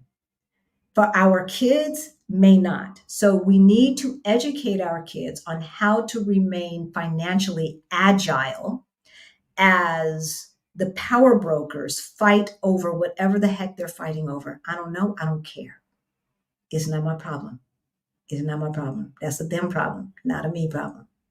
However, power structures change, power shifts. As POCs, if it shifts towards POC countries, I'm good.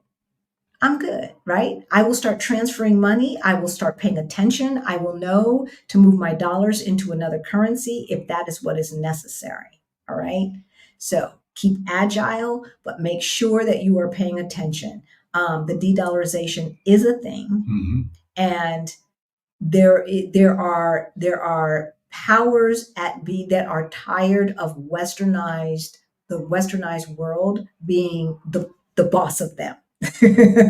They're tired of being bossed around. And they're seeing that Americans ain't so smart. Y'all ain't so smart. What y'all doing over there? If a person plans to retire abroad, is it best to have regular Medicare with supplement or Medicare Advantage for the time we travel back to visit the USA? It depends. Yeah, I have Medicare Advantage. And we keep it because it's less expensive than buying travel insurance when we go back. And I still have Obamacare for the same reasons. Get it now, y'all. Get that long-term care as early as possible. Okay, Ko-Fi investing for retirement, Ko-Fi investing for retirement. S&P 500 ETFs, VOO, Okay, so what he is giving there, these right here, VOO, SPLG, SPV, and IBV. I know VOO is an ETF, the S&P 500 index fund that basically has the same major investments in it is a $2,500 initial investment. So V stands for Vanguard, and OO, I don't know what that stands for. So that's a Vanguard fund, ETF. And so you can invest in an ETF usually with less money than some index funds. I might as well just explain it right now. An index fund is a mutual fund. Most of us know what a mutual fund is, right? It is a product that has pieces of a lot of different companies in it. So let's say the Rick and Halisi mutual fund may be invested, 2% in Apple, 3% in Microsoft, 5% in this energy company, 10% in this healthcare company, et cetera, et cetera, et cetera, et cetera, right? So it's automatic diversity. The difference between a mutual fund and an index fund is index funds are not managed by human beings. Therefore, they're less expensive. And that's what we promote. Invest in index funds, do your research. All right. Very, very fast. Very, very fast. The two best accounts to starting investing is a brokerage account and a Roth IRA. No. The two best accounts to start investing first is any pre-tax account that you have through your employer. Okay? Why? Because you want to give Uncle Sam only what Uncle Sam deserves. You do not want to pay any more taxes than you are required to pay. Sometimes you can put 10, 15, 20% of your income into a pre-taxed 401k, 403b, or whatever it is that your company or organization has, and still end up taking home the same amount of money because you are at a lower tax bracket. All right. So go talk to your HR person, let them run the numbers for you and see what it ends up being. So first, you want to invest your money in a pre-taxed account. Well, not in a pre-taxed account, through a pre-taxed account, better language, through a pre-taxed account, all right? Then go to your after-tax account, an IRA, and start putting money there. Then third, a brokerage account, okay? Be very, very strategic. You do not want to pay Uncle Sam any more money than you are required to pay. What if the response to the redlining was that Blacks rented houses, took public transportation, don't buy cars, and invested the funds in brokerage accounts? Wealth in spite of bigotry. Well, yes. And back in the day, when redlining was at its height, in order to invest outside of your company, a lot of times you had to show up with $5,000 to $25,000 just to get a brokerage account started. So a lot of and then because there was no, going online and just doing this and that. No, you had to go to an office and have some white guy tell you whether you're allowed to invest your hard-earned money or not. How many do you think we're going to say, oh yeah, come on, we got you? Now, we know that there were Black investors from the beginning of time, and we know that people have overcome those, but we've got to give grace to our parents and grandparents that did not, because it was not an easy option and was not readily available to us. A lot of us did not have $25,000, which is what Fidelity wanted back in the 1980s to get started investing. Schwab was $5,000. All right. To save $3,500 to $5,000, you buying a house. Right. You buying a house. And then out in California, yes, redlining existed, but it's California, so you still gonna end up okay. The redlining said that we had to buy in Baldwin Hills. Why is Baldwin Hills gentrified now? So if you kept your house,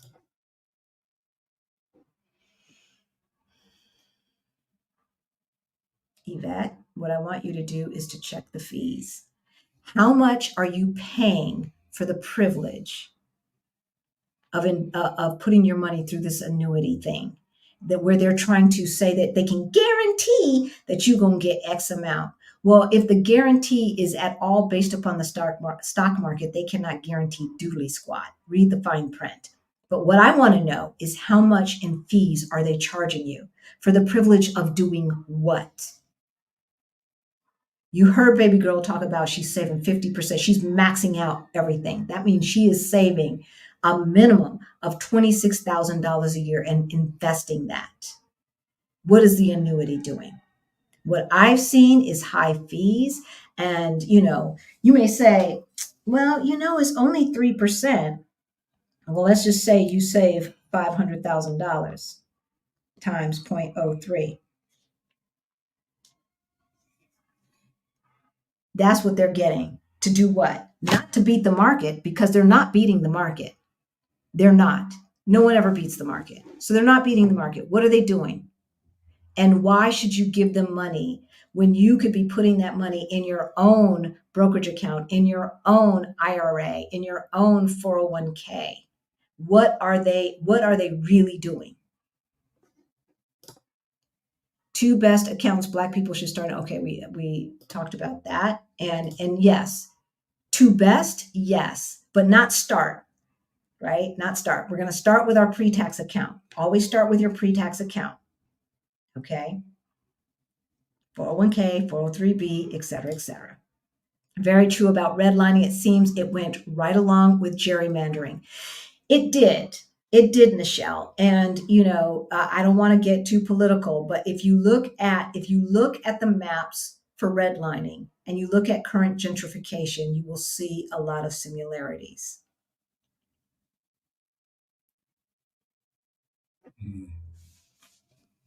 Gentrification happens oftentimes because the city council of those cities decide to start, oh, now it's time to start investing in those communities. Really? You should have been investing all along. If they get their street cleaned every 3 days, we need to get our streets cleaned every 3 days, right? Like if they get this, then over here we need to get that. We're all paying taxes. We are all paying taxes. And because you've decided that these houses over here, this 3-bedroom, 2-bathroom house is not worth as much as this one over here, and so we're being charged lower taxes, that's beyond my control. All I know is I'm paying my fair share and I want my fair share of services. But that's not what they do. So then they decide, oh, this area over here, we're going to start reinvesting. We're going to start offering incentives for people to start mom and pop businesses, et cetera, et cetera, et cetera. Oh, we're going to put the metro line through there. And now we're going to bring public transportation back live and in charge and all of this stuff. And now other folks start moving back into our neighborhood, buying up grandma's house. Don't get me started. You already got started. Which banks give the lowest fees for transferring USD to euros when living abroad? I'm looking into Fidelity cash management account with checking, but not sure of fees abroad. Okay, so when you move abroad, this is something that you really have to think about. We suggest Fidelity and Schwab because they reimburse you not only for the conversion rate fees, but also for ATM fees. The ATM fees. Now, moving money, there's lots of ways you can do it. What I don't have is the new Wise bank account. I don't know those fees. But what I do know is that with Schwab and Fidelity, the wire fees are standard. If you transfer $1,000 or you transfer $10,000, there's just one fee. All right, and so I'm not sure who has the lowest fees because I haven't checked all the banks. So that's some homework that you need to do. But what I do know is that if you want to avoid ATM fees and stuff like that, and you want to be able to access cash on a regular basis, we suggest Schwab and Fidelity, and/or Fidelity. I think boomers are very informed. At least my friends are. It's our children and grandchildren. I'm a boomer. Vivian, you are the exception to the rule. You are the exception to the rule. Seriously. You are informed, and the people you surround yourself with are informed, right? Because birds of a feather, right? But I can tell you too many people that we get calls from. And for every one person that we get a call from, there's 10 other folks who don't have the guts to do the call or decide that it's not worth it to do the call, right? And so we know that there are, I would say the majority of baby boomers have no idea how to plan financially for retirement, even though they're retired. Dollars to donuts, I bet you. All right. Thank you, Alan. Great channeling information. Thank you, thank you, thank you, thank you. We appreciate that. The food. Oh no. Okay. Reverend D is going to let us. I was thinking about you today, sweetheart, as I was putting salt on my food. I am sure the mental illness here in the U.S. demonstrated yesterday is because of the growth hormone nutrient deficient meat Americans eat here. We did a whole show on that. I know you were on there about the difference in the quality of food between here and there, and it is dramatic. It is dramatic. Okay, I think we have gone back in. No, credit scores didn't start. Okay, credit scores and show. Credit scores didn't start until the late 80s. Are the stats for Black wealth before or after that credit report? Okay, so we did talk about that. Yeah. So we have done all of it. Now let's get to the solutions. And then let me make sure. I don't know where I left off. Fidelity also has ETFs. Any brokerage, okay, I'm going to just put this up. Any brokerage account, any brokerage firm worth its salt has access to index funds and ETFs. All right. I'm not going to talk about what the difference is, but just suffice it to say, if they do not offer that, do not go. I would also say avoid all of those small ones, the Easy Trade, the Robin Hoods, all of that stuff. That's fine for little cute money and for the kids. But if you really want to get serious and to get your money straight, you need to go to a big brokerage house that has mutual funds that are branded with their name. In other words, Fidelity has Fidelity mutual funds. Vanguard has Vanguard mutual funds. And Schwab has Schwab mutual funds. All right. You buy Schwab funds at Schwab, you buy Vanguard funds at Vanguard, you buy Fidelity at Fidelity. Yes, you can buy them at those other brokerage houses, but they're going to cost you a little more. Right. And I'm not sure that the cost is worth the gain. So you can get one-on-one coaching from us. That information is in the description below. Book a call with us if you want one-on-one help. The max is over 30,000 now these days if one is over 50. All right. And I'm assuming that's for a 401k, 403b pre-tax account. I don't keep up with it anymore because we are not allowed. I do kind of, but not the exact numbers. I've had loans on forbearance and deferred, and when they reported to the credit bureaus, my score went up.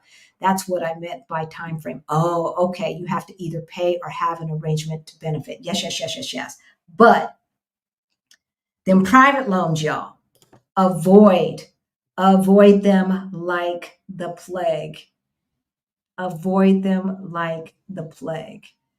Okay, I'm going to start checking things and then we're going to go on. Solutions. Now, for those of you who have been Our Black Utopia people, some of this is repeat. You might hear something today that we said before, but you didn't hear it before. All right. So, number one, so that we will not have that dire future, what do they need to do? Assess and reduce your expenses. Now, we saw people in there in the chat talking about create a budget. We don't believe in budgets. I am not having a spreadsheet that says, okay, I get $10 towards clothing and $5 towards this and $15 towards that. And then every month I got to go through all of our spending and say, okay, I spent $15 on clothing this month and $10 on deodorant. I'm not doing all that. I'm not doing all that. Make it easy for yourself. And Beyond the Bling, we talk about the unbudget. And this is not a Halcyon Rick concept. We've gotten this from other people. I'm going to talk about Paula Pants. I'm going to talk about Adelia Bourchade at the Picky Girl Travels the World. Decide how much you need for retirement and decide how much you need to save today to make that happen. If it's $1,000 per paycheck, oh, don't get it twisted. We were saving 65% of our income. All right. If it's $1,000 per paycheck, you have that $1,000 taken out off the top. All right. Whatever it is that you're supposed to save and invest and or pay towards debt, have it automatic and taken off the top. Whatever's left, you can spend. There's your budget. Boom. Easy as that. All right. Now, I just gave you Beyond the Bling. So now you don't have to buy it. That's it. That's the whole thing. If you can't figure out how to do that, information is in the description below. So that's all I'm going to say about budget. But what can you do? So one of the things that we did is back in the day, I downloaded all of our credit card expenditures. I downloaded the stuff from our bank account and put it in a spreadsheet, old school, because I didn't know about Empower and all of these other tools that they have out. Put it in a spreadsheet. I categorized it to see exactly where we were spending our money.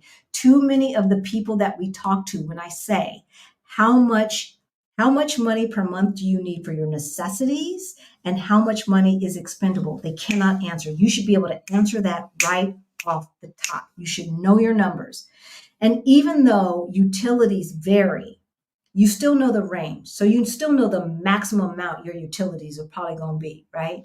Now, here in Portugal, our utilities come to 150 euro and less. So I go with the worst case scenario, 150 euro, plus another 60 euro for all you can eat cell phone for both of us.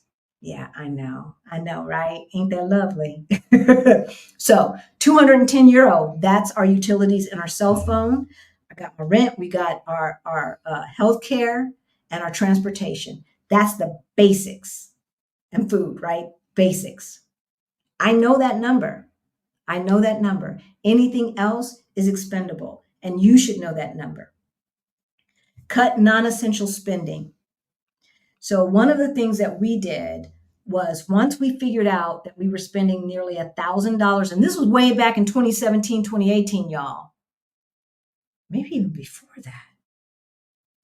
Was it before that? Actually, yeah, it was. I think it was, right? When we were spending $1,000 a month eating out, not $1,000 on groceries and eating out, but $1,000 on eating out. Once we realized that, it was real easy to say, okay, that's a damn shame. Come on now. Because nobody can cook as well as I can cook. Well, none of these restaurants can anyway. My mama and my grandmama could, and your mama. But these restaurants can't. So why am I eating out? Am I that lazy? Am I that stressed out? Oh, I deserve it. I know all of the excuses to be lazy. But once we figured that out, and we figured out how much we were spending on cable, how much we were spending on our cell phone, et cetera, we started eliminating stuff. We cut out cable, and we started reducing things by saying, okay, now AT&T has been serving us okay, but look at what we're paying now compared to what we did when we first. What are they offering for new customers on Verizon and new customers on T-Mobile, et cetera, et cetera? Let's go ahead and change that and reduce that $300 cell phone bill down to $180 or whatever. And we had our youngest son on it as well. Yeah, find the deal. Find the deal, right? So you want to reduce and or replace or eliminate the expenses that are out of control.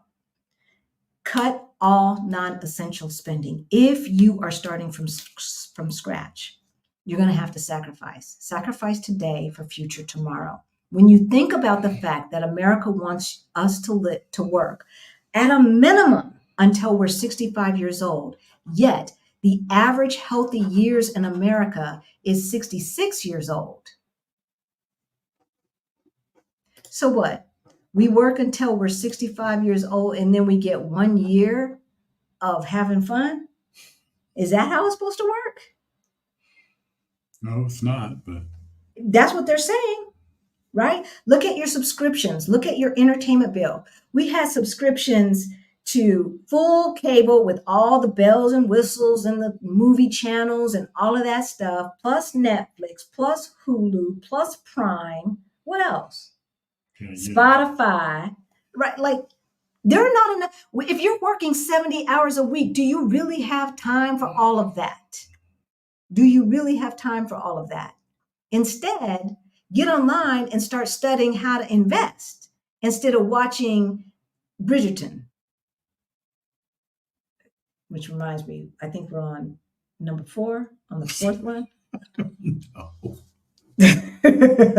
All right. So number 1, you want to assess and reduce your expenses. Number 2, generate income.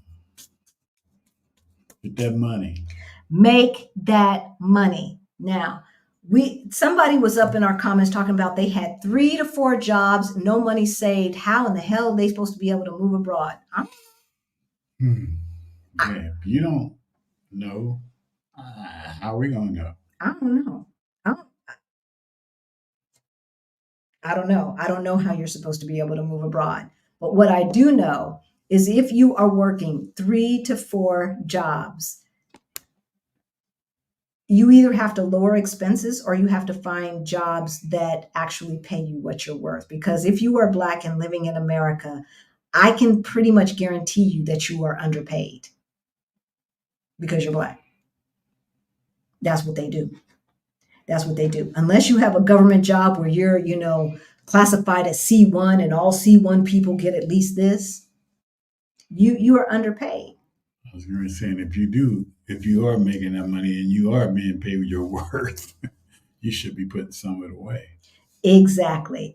Not some of it. A minimum of 30%. A minimum. That little, save at least 10%. No.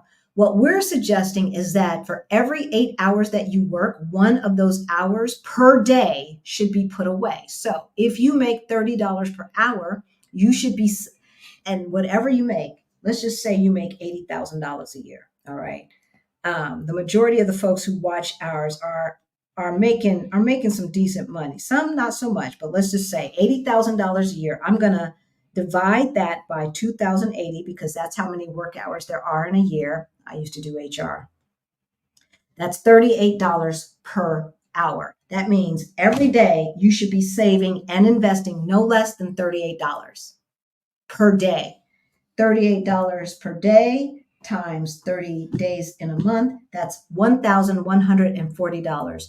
At least 1 hour that you work should be invested in future you. That's what they mean by pay yourself first. That's what they mean. Pay future you first. Please contribute to an employer-sponsored pre-tax retirement account with a match. Right, Paula? Your contributions are tax deductible and you can lower your tax liability. Don't leave money on the table. Yes. If you are trying to get out of debt, if you are still trying to figure out how not to live paycheck to paycheck, then at least start with that. At least start with what your company matches. And then I challenge you to, on a regular basis, to increase that amount by 1%. By 1%.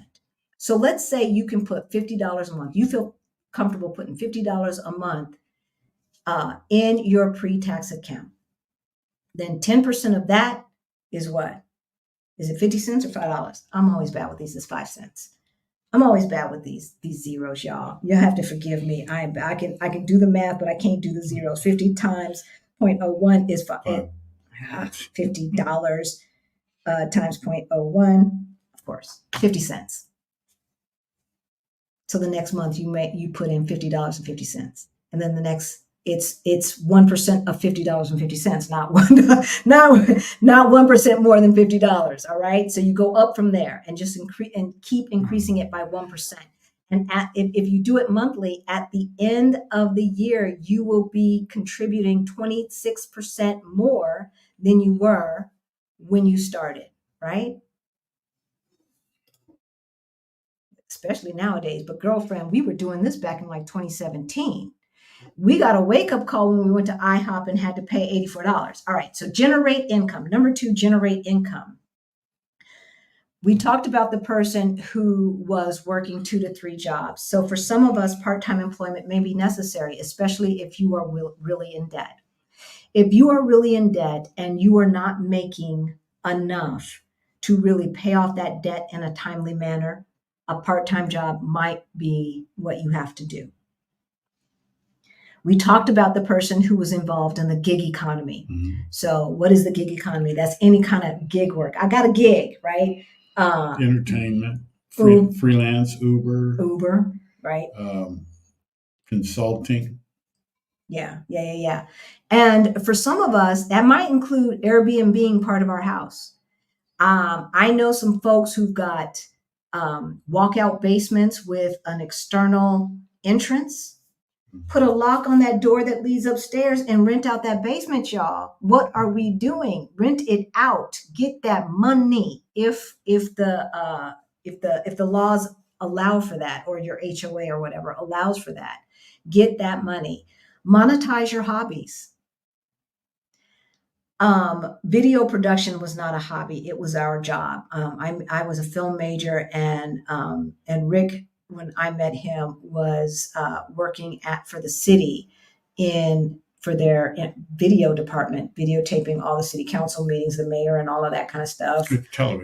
Television, right? The television station, as well as doing those concerts and stuff that were at city-owned properties. Red Rocks. Right?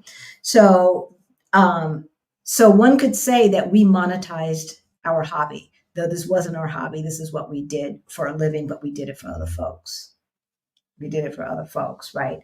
But you could sell your crafts. You could start a YouTube channel if you are a painter, not house painting necessarily, but yeah, you could start a channel about the correct way to do house painting and how to evaluate painters and this and that and the other. So educational videos. Right. Do not get it twisted. We are aware of folks who have made hundreds of thousands of dollars freelancing through YouTube and other means. You now have access to the whole world, y'all.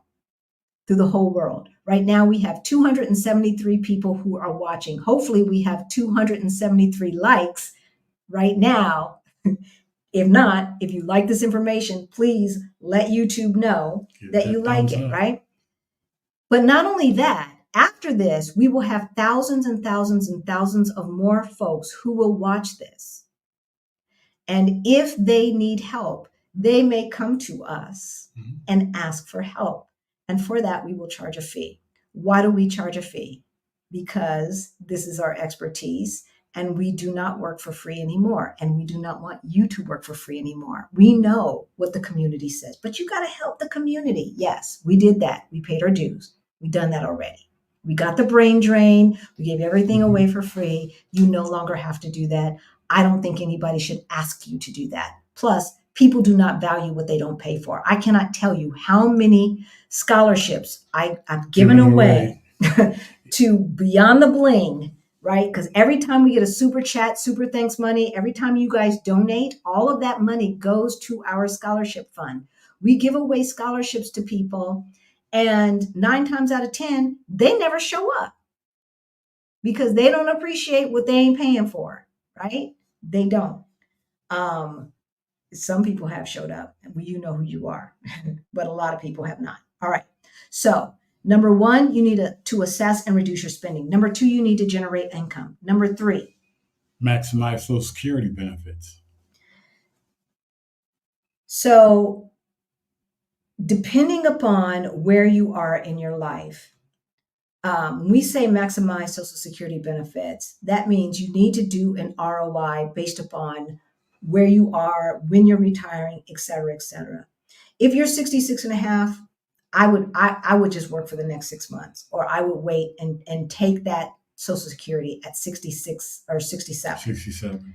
66 and a half. If you're of a certain age, you're probably over that right now, and 67 for my generation. I would just do that.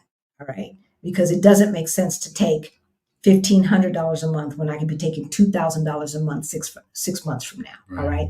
So think about that. Understand your spousal benefits. So if your spouse has benefits, sometimes for some folks, depending upon what their work history is, it might make more sense to get half of their spouse's benefits, because that's the law, than to take their own benefits. So that is something that you also can think about. Also, if you are divorced, the same thing is true if you were married for a certain amount of time. So do your Googles and see about that. Number 4. Utilize government community resources. There's a lot of them out there. There are a lot of them out there. So not only SNAP benefits and all of that stuff that we know, but let's look about this. If you've never owned a home and you're of a certain income, you still may be eligible to get a down payment and closing cost grant from your local government. Check into it. Now, what I was trying to figure out is if we could use those same assistant programs to buy a multifamily home. And when I went on to websites of a couple of different states, it didn't get into that much detail. But what we do know is that on the federal level, to buy a multifamily home, you still only have to come up with 3%. And that's an FHA loan. And FHA stands for first home buyers, but it doesn't have to be your first home with an FHA. It just has to be your primary home with an FHA, all right? So 3% down. Why are we talking about you spending money? Because if you do that to buy a multifamily home, then that's automatic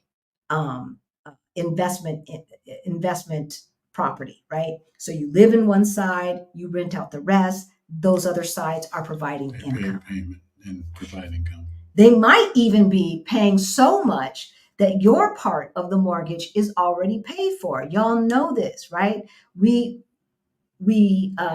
made the mistake of thinking, and I know I was one of these people, that a single family home is the way to go. If I had to do all over again, I would never, ever, ever buy a single family home. I would always buy multifamily homes, or at least a home with a guest house. I would always buy a home where some part of the property I could make money with, all right? And so look to see if some of these government programs in your place will, in your county or your state, will allow you to get their money for the down payment. And for those of you who are past this, think about this for your kids. Think about it now when they're early in their career, where they're still making lower incomes, right? They may have that degree, right? But they're still making lower incomes because they're still entry level. Tell them about these programs. Have them buy the house and let the government pay for, or taxpayers really, right? Pay for the down payment and the closing costs. Right? Now, today, do it. Community resources, the same thing. Food banks and senior centers, nonprofit organizations that offer those services is not a long-term solution, but can help in the short term, right?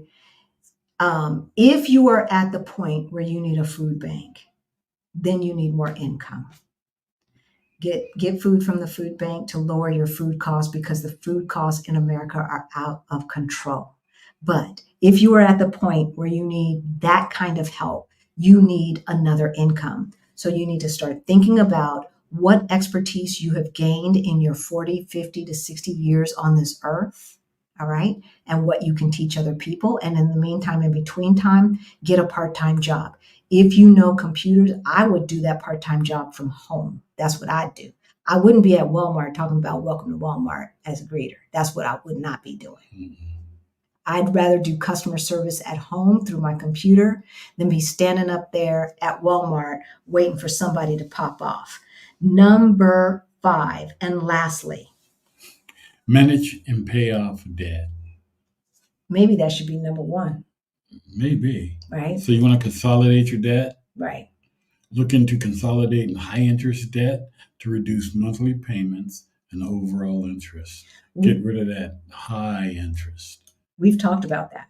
Yeah. We've talked about that. So we've talked about if you've got a great credit score and you get those advertisements in the mails talking about, transfer your balance at 0% Right. interest, do it. However, Cautionary note. however, only transfer the amount that you can pay off within the time limit that they say. So, for instance, if it is 0% interest for 12 months, how much can you afford to pay in 12 months? If it's $2,000, like $180 a month, fine. Transfer $2,000 from one of those credit cards over to the 0% and make sure you make those $180 payments on time every month. Every month, right? Because if not, they're going to go back to the beginning and charge you the interest for the whole time.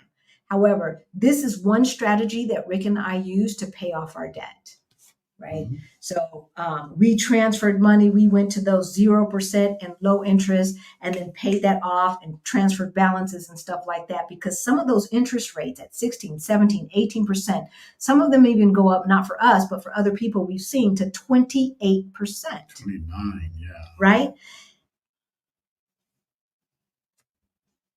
So you bought the Coach bag. Coach bag is $500. You charged it and you paying the minimum times 0.25. Every month, that $500 balance is racking up another $50, $60, $70. So that $500 Coach bag may end up costing you $2,000 if you're paying $10 minimum, right? $15 minimum, whatever, right? That you don't want to do that. No. You do not want to do that. All right. So paying off debt, we said in the middle, borrow money to get rich. Do not borrow money to look rich. If you borrowed money for your home, and we're saying pay off debt, the only time that we suggest, as people who are not certified financial advisors, that you pay off your home 100% is if you are planning to stay there through your retirement. I would not want to retire and have a mortgage. No. So, especially a mortgage that I had to pay. Now, if I was living in a duplex, triplex, or fourplex, and somebody else was paying, all these other people were paying the mortgage, that would be a different story because our portion would be zero, right? And so, when you retire, you want your housing to be as little as possible, especially if you are starting from zero today. All right. Right. You want to negotiate with creditors. Some people don't realize you can do this. Yeah. If you have to, yeah. Right? Some people don't realize you can do this. And so you need to think about your credit score versus your money and your well-being.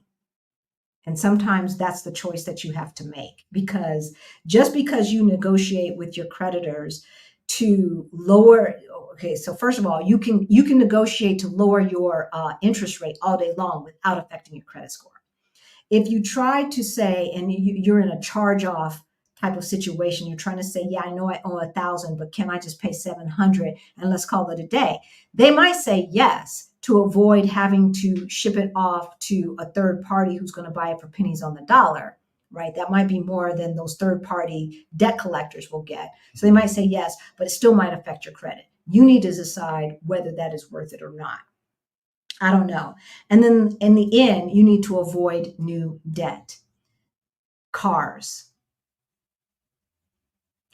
are notorious. I can't tell you how many people in their retirement decided to buy a brand new car with a $600, $700, $800 car payment. That does not include insurance, and that does not include any maintenance that happens to be outside of the warranty, especially assuming you don't get a brand new car.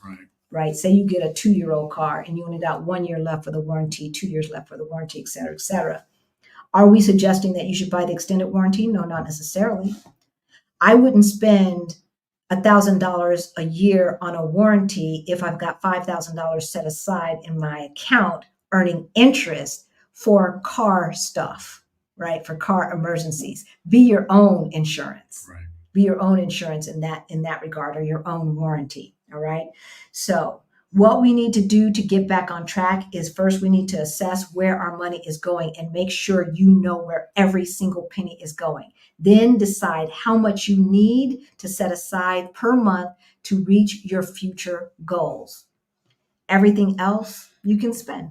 As long as you're putting away the money that you need to put away regarding paying off debt and future you and emergency savings, everything else is up for grabs. If you think you have too much up for grabs, increase the amount that you're putting aside for future you. And then you don't have to look at $10 for toothpaste and $15 for some new socks and underwear, drawers. Isn't that what you say, drawers?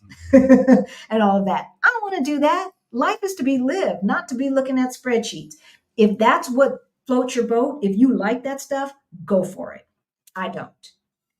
All right. So assess and reduce expenses. Then you might need to generate more income. If a second job is what you have to do on the short term, all right, have a plan. Every dollar has a job, right? Every dollar earned has a job. That job might be to pay future expenses or current expenses or debt or this or that, or maybe it's going to college, kids' college, or your vacation or this or that. Every income, every dollar generated has to have a job. So if you get a part-time job, make sure you know exactly where that money is going to go so that it is a finite thing. I'm going to do this from September to June and then I'm finished. I'm going to do this from September to September and then I'm finished, right? We do not want you to work yourself to death.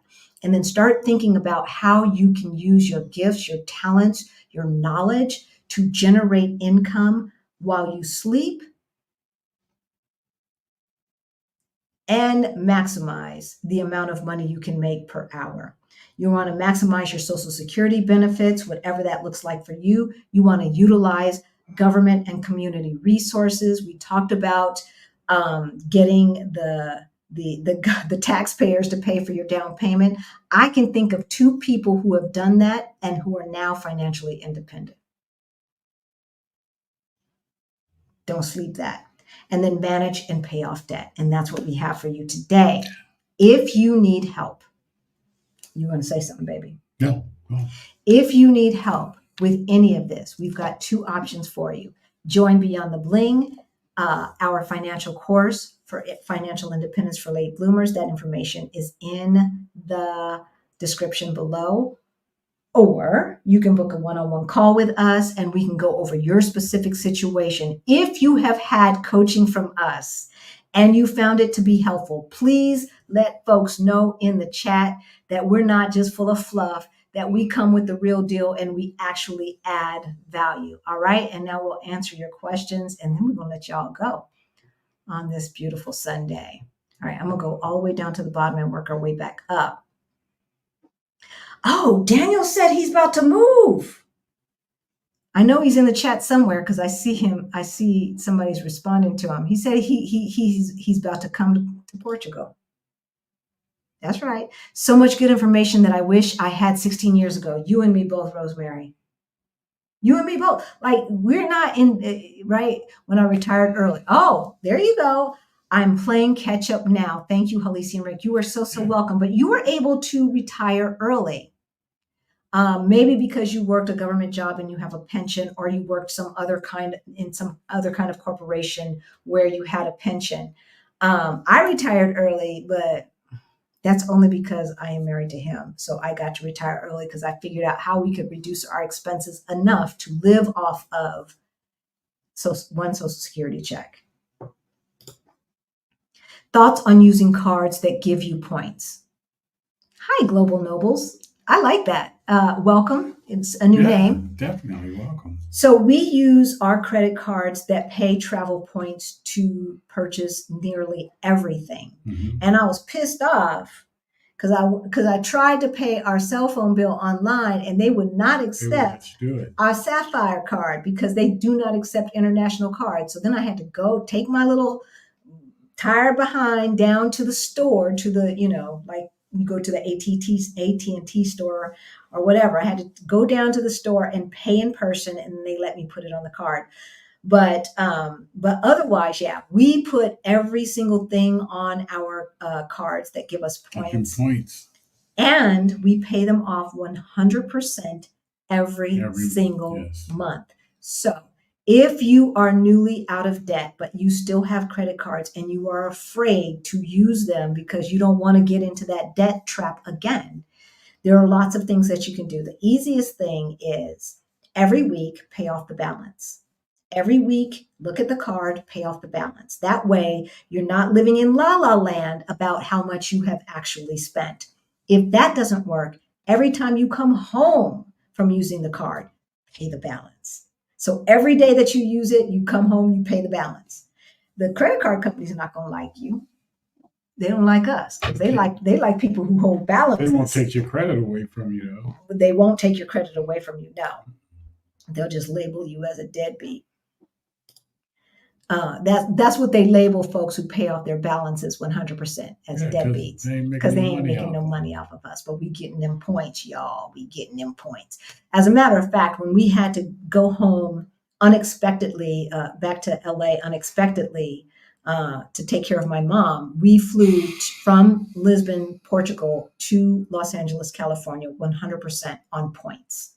And that's what they're for, you know. I would like them to have upgraded us to first class, but unfortunately we had to use them for an emergency trip. So what do you think of cash back? Prefer the points over the cash back? I prefer points over cash back, Right. because, you know, let's say I spend $2,000, right? 2% of that is $20. And how many points do I get? I get 2,000 points versus $20. I don't know. The cashback never impressed me. No, it never impressed me either. But, you know, everybody might not be a traveler who's watching this channel. I doubt it. I doubt it. But getting rid of all debt and living within your budget is priceless. Feel damn good too. Right, Pinky? Seriously. There is something to be said. When you have no debt, and you've got 3-6 months, we've got 2 years of living expenses as an emergency fund. You show up to that job and somebody's tripping. You're like, look, I tell you one thing, you better slow your roll, partner, or I'm out. Take this job and shove it.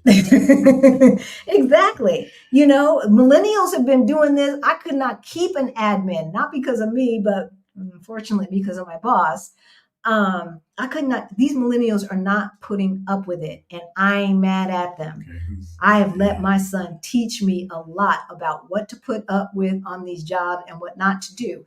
But our son, the millennials, a lot of them don't have the same responsibilities. They don't necessarily have a mortgage, right? They're not necessarily taking care of parents and taking care of kids at the same time. So obviously they have a lot more flexibility to be able to just walk off somebody's job, especially when they're still living at home. However, getting that emergency fund together gives you some freedom.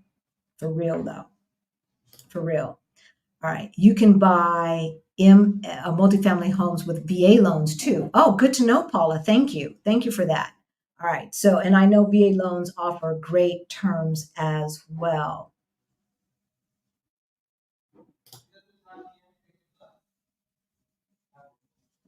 As long as Social Security exists, I'll wait until I'm max age. There have been talk of Social Security has been going away for many years. Yes, but we are in interesting times. We are living in interesting times. And the Supreme Court and everything else is not what it was when they were talking this yakety smackety back in the 80s. And it's not like Social Security has been around as long as the country, right? Social Security has only been around since the Great Deal, right? Since FDR. It's not, it's not in the Constitution. What would they do if they privatized it? What would they do if they said the max age is 75 years old? Meanwhile, the average Black person lives till 72, and our average healthy living years is 66. Not Black people, all Americans. So if the average age for a healthy life is 66 years, then what is it for Black people? Before deciding to wait until you're 67 or 70 to get Social Security, run a return on investment and see when you will break even. When will it make sense that you should have waited? 10 years from now? 15 years from now? 20 years from now? Meanwhile, because of health issues, this and that, there's no guarantee you're going to be around 10 years from now, right? Look at your family health history. Look at your health history and then make the decision. Like, take everything into consideration before you decide to wait until you're 70 years old to take Social Security. I'm taking it at 62. Why? Because I haven't been working since I was 57.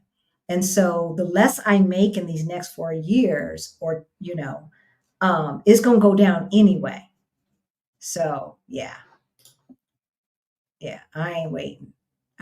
But that's not necessarily true for everybody. So go onto the Social Security website. If you don't have your online account set it up, do what they need, the PIN number and all this other stuff they're going to do to verify you are who you are, and make sure you understand exactly how much you are supposed to get at 62. And then at your full retirement age, whatever that is, based upon the year you were born, and then at 70. And don't sleep, because they're trying to change that 70. They might be trying to change the 67-year-old date to 70 or 72 or 75, right? Your thoughts about dividend ETFs as one vehicle for generating income passively to go along with your other investments are your thoughts. What are your thoughts and your thoughts on trading? Hey, Dex, welcome. Dividend ETFs are great. You just have to have a lot invested before they really pay off. And that's the thing about dividend income. And so, if in order for you to really get like even $1,000 worth of dividend income, you have to have a lot invested. So for late bloomers and for folks who are kind of getting a clue about our finances a little later, a faster way to financial independence may be through the real estate market. However, because we are still in the growth phase, we do not look for investments that have high dividends, because investments that have high dividends usually have lower overall returns, except for REITs. And so, if you look at the companies that have high dividend returns, their growth rate has probably leveled off. They're probably a very mature company. Besides index funds, we invest in hidden gems, in those companies that are undervalued. Just like when we buy real estate, we try to buy real estate that is undervalued, that grandma had and never fixed up. And now all we got to do is put some lipstick and rouge on it. The foundation is solid, right? We're looking for those solid companies that have a solid growth rate of at least 8 to 15%, and who most people do not know about. So their rate of return is still less than it would be. In other words, we're looking for the PE ratio to be less than what is expected. So we're looking at those companies who have the biggest bang for the buck, where we can spend the least amount of money to make the most amount of money. So for instance, like Amazon, the last time we looked at it, it cost $80 or so to make $1 worth of profit investing in Amazon. Whereas investing in Apple at the time that we checked this out, it was only $35 spent to earn $1 income. I'm looking at anything better than that, right? So I want to spend $15 to earn $1. I want to spend $10 to earn $1 worth of income. And so those are the type of companies that we are looking at. And we don't trade. I ain't trying to do all that work. I'm not trying to time the market and buy and sell, and sit in front of a computer all day and try to figure that stuff out. That's not what we do. Some people like that. Some people love doing that. And you can make money off of it. Oh yeah. A lot of money. But you got to know what you're doing. You got to know what you're doing. And that's starting to sound like work. Because if you don't know how to invest correctly, you're gambling, and you don't want to do that. Right. and it sounds like work. It's enough to keep track of the individual companies that we are invested in. And when we invest for the long term, okay? And so it is a buy and hold because we have done the research on the companies. We understand that the fundamentals are in place. We understand that the management team has what it takes to do what they said they were going to do in their strategic plan. And so even though the people on Wall Street haven't gotten a clue about Rick and Halisi company, that doesn't mean it's not a valuable company. So if I can buy Rick and Halisi stock at $10, even though it's really worth about $40, because look at the income that they're bringing in. Not only are their sales great, but their earnings are great as well, right? And they're handling their money well, and the debt is in proportion and all of that stuff. As we said, the fundamentals are on point, then that's the company that we want it. But we are a buy and hold. That's the kind of investors that we are. We know people who've made money trading. That's not us.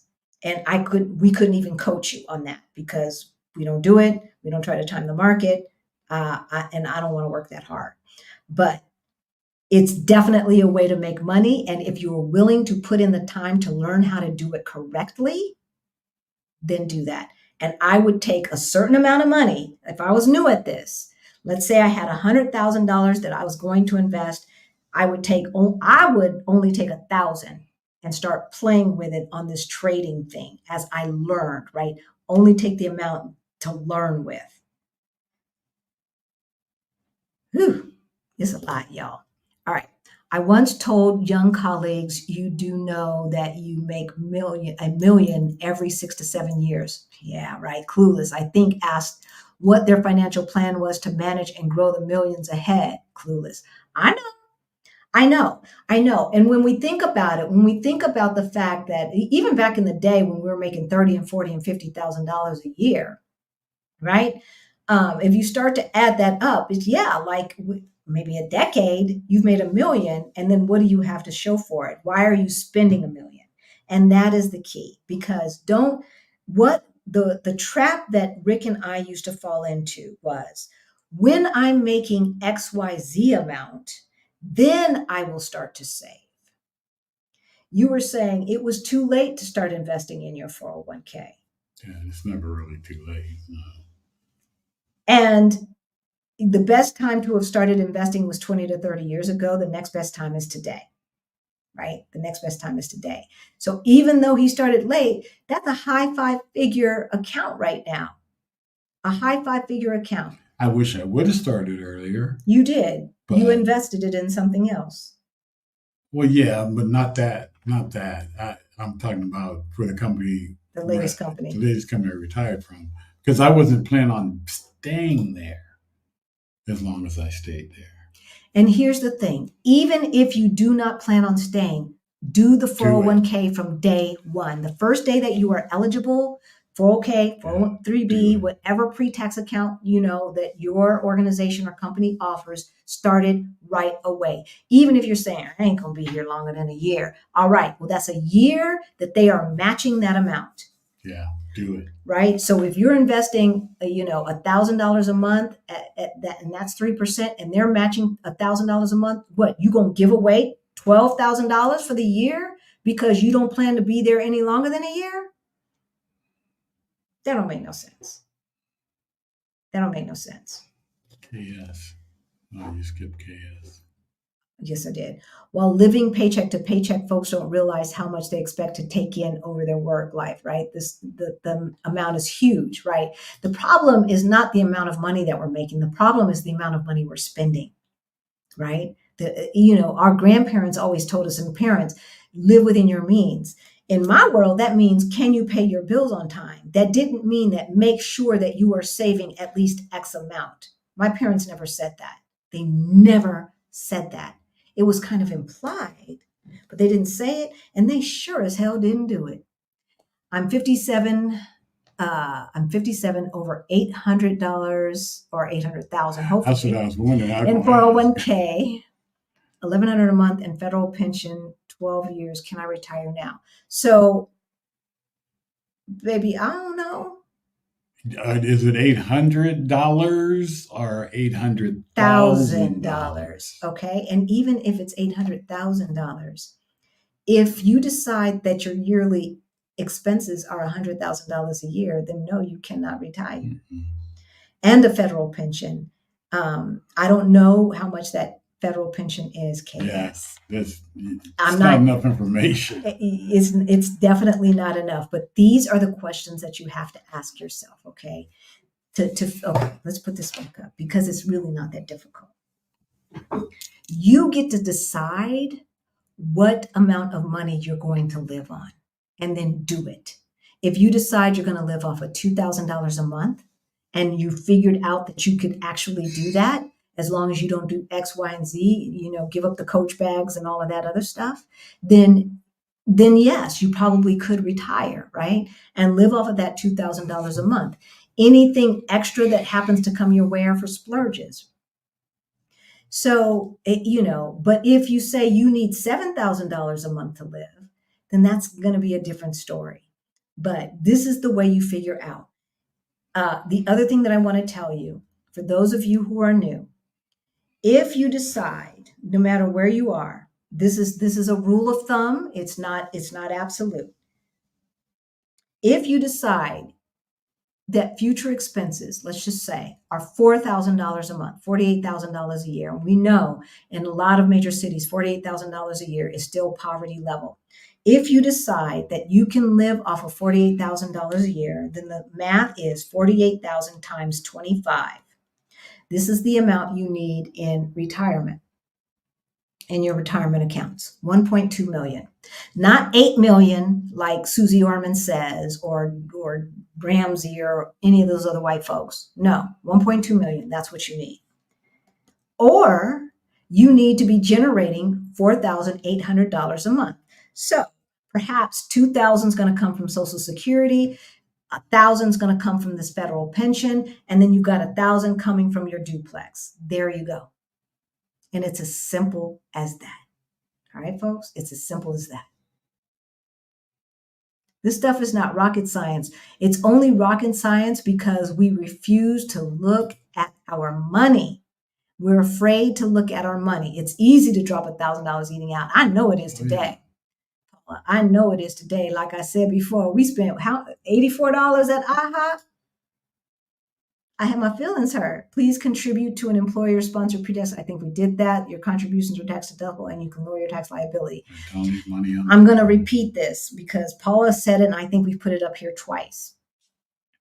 We know of situations where they have increased the amount of money being taken out of their check, going into a 401k or a 403b, or whatever kind of pre-tax account that you have at your organization, and they still took home the same amount of take-home pay because they were at a lower tax rate. So for those of you who didn't hear me say that earlier, I wanted to repeat that pancakes are expensive. They are at IHOP. I think it was the syrup. And it wasn't even 100% pure. I don't care. They still charge either that or the water. It was maple flavored. Okay, well, the water then, something. That tap water from Compton. Because we were in Compton, y'all. We were in Compton IHOP paying $84. Where are we? I retired early and took Social Security at 62, Vivian says. It's an individual decision. Exactly. But my brother is working himself to death to retire at 70. But she was burned out. It is very much an individual decision. And you've got to decide what you can handle and how much money you have.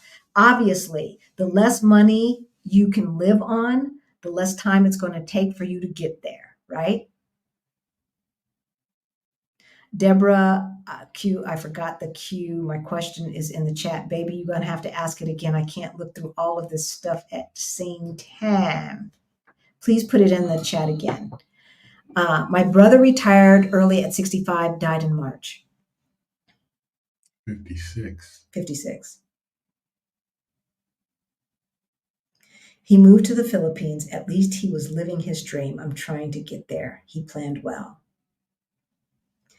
Well, hopefully he didn't die a year later. Hopefully he got to live there for a while, Allison. And I'm sorry for your loss. Yes, definitely. Condolences. I'm 54 and I checked my Social Security benefits and it doesn't look like much. However, if it goes down, I'll definitely pull it out at 62 or earlier. Well, Michelle, it depends. If you retire at 62 and decide not to take it, it does not go down after that. But if you retire before 62 and you do not work, you do not put any money into it, it does go down. It will go down. So that's another reason to take it at 62 if you retire early and you are no longer contributing. Right. Why do I say if you retire early or no longer contributing? Because if you do a side hustle and you have to pay taxes, make sure you're putting into it, even 2,000, 3,000 or whatever, whatever makes sense. And interestingly enough, it may not be going down. So I saw that with mine. I saw it going down, and then we had to start, claiming some money and paying taxes, and it went up again with a minimum salary. And when I say minimum, I mean like under 10,000. Okay, so Nichelle says, I'm going backwards, so this might be an add-on. I'm only 54, so I have to see if 62 or 67 will work. Yeah, so, if I were 50, I would not be depending upon Social Security. I do not feel convinced. Maybe after November 4th, I'll feel convinced, but right now I do not feel convinced that Social Security in its present form will be there 12 years from now. I don't. And I would want my money back because I've been paying in since I was 15 years old. When did you get your first job? Right? I'm not convinced. So give me my money now. Give me my money now.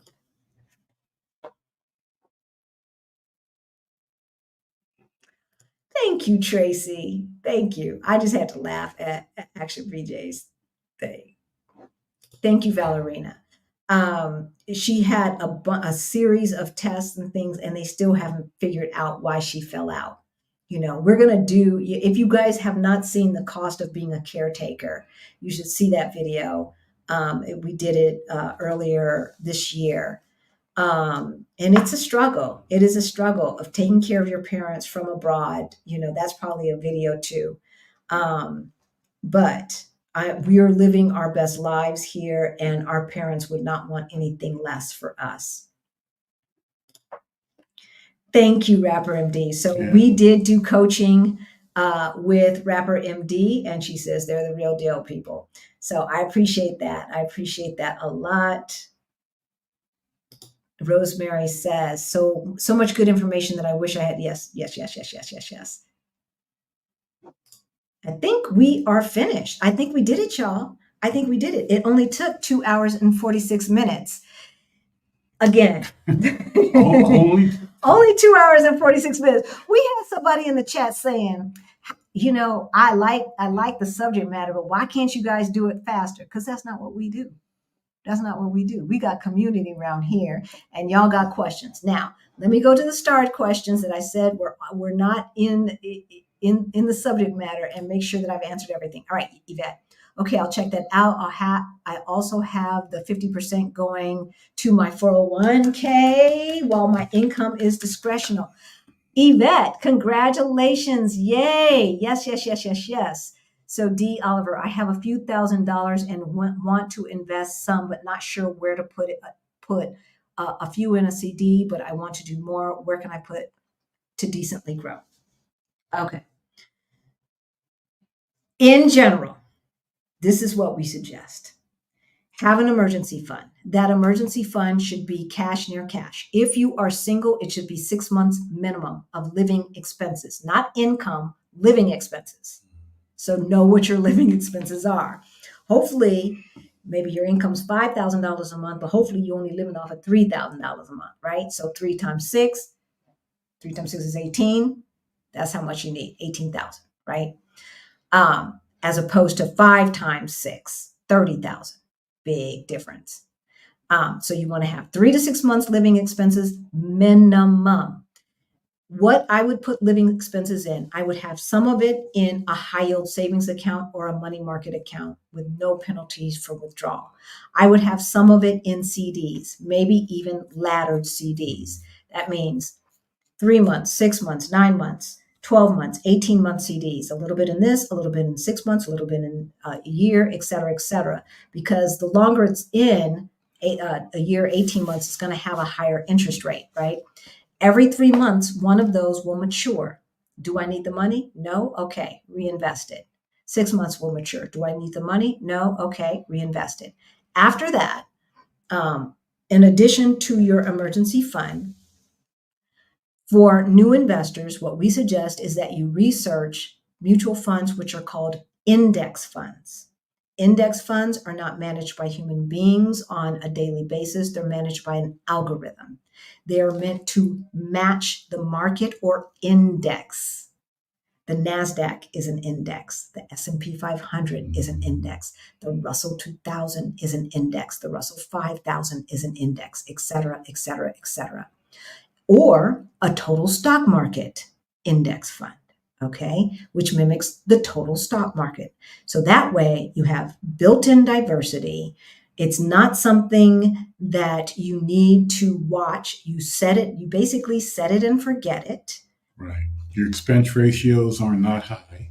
What does he mean by expense ratios? The fees. The fees aren't high. Right. So some are 0 and some might be 0.03. Right. A third of a percent, a fifth of a percent, a half a percent, right?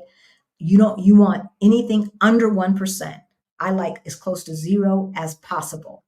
And so what you want to do is research index funds, and we would suggest, looking at something like an S&P 500 index fund or a total stock market index fund to begin. Set it and forget it. What do we mean? Automate it. If you decide you're going to put $50 extra into your brokerage account, have it automatically taken out of your savings, taken out of your checking, and put into the brokerage account, and automatically buying some shares or some partial shares of that index fund, okay? That way, you don't even have to think about it. It's automatically happening in the background. Emotion is not involved. You're not looking at the stock market every day. Oh, Lord, it's down. I done lost $40 and all of that stuff. No, that's not what you want to do, right? Check it once a month. Make sure everything is copacetic. Everything is good. And when it goes down, don't trip. Don't trip. My aunt that I told you about, who tripped and got didn't understand let it ride, she lost money. And I told her, I said, Auntie, at the time that you were tripping, I had about $8,000 in a 401k. I let it ride because I didn't know what else to do. That 8,000 turned into 80,000. Literally. Now, what did I add to it? Maybe this is from 2006 to today, or to 2020. Maybe from 2006 to 2020, I added an additional 7,000, and that's it. So, okay, I put in, let's say 8,700, it went up to 80,000. That's what happens when you let it ride. Just let it ride, okay?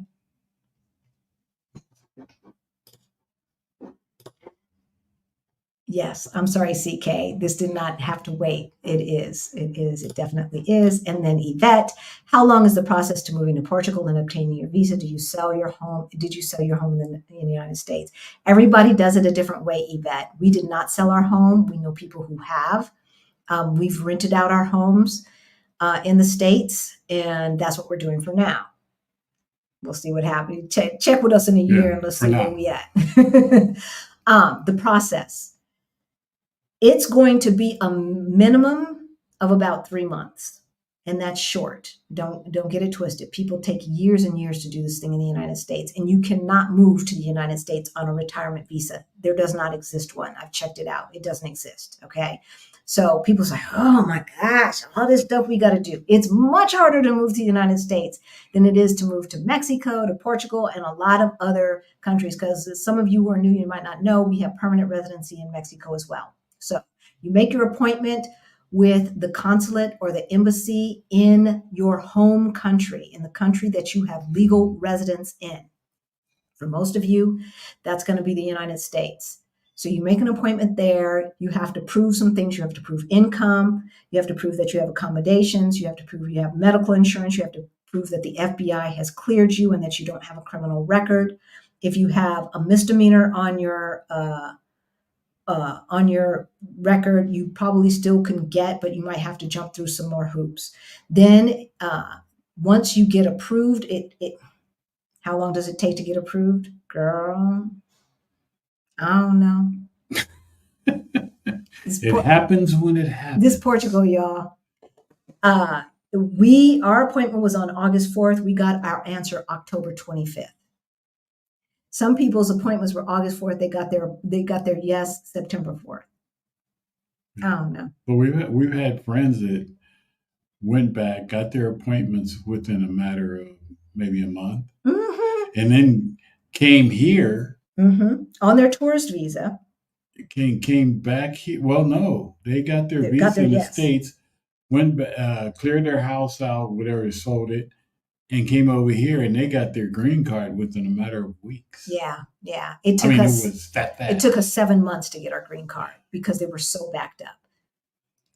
So the process to getting your yes, it takes as long as it takes you, right? So if you're ready right now, it's July 14th, August 1st, or July 30th. I'd go online and see if they've released appointments for August, make your appointment, get your stuff done.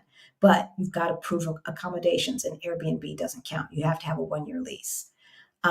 We have done a video. We've done a few videos on how to get residency and what the requirements are here in Portugal and in Mexico.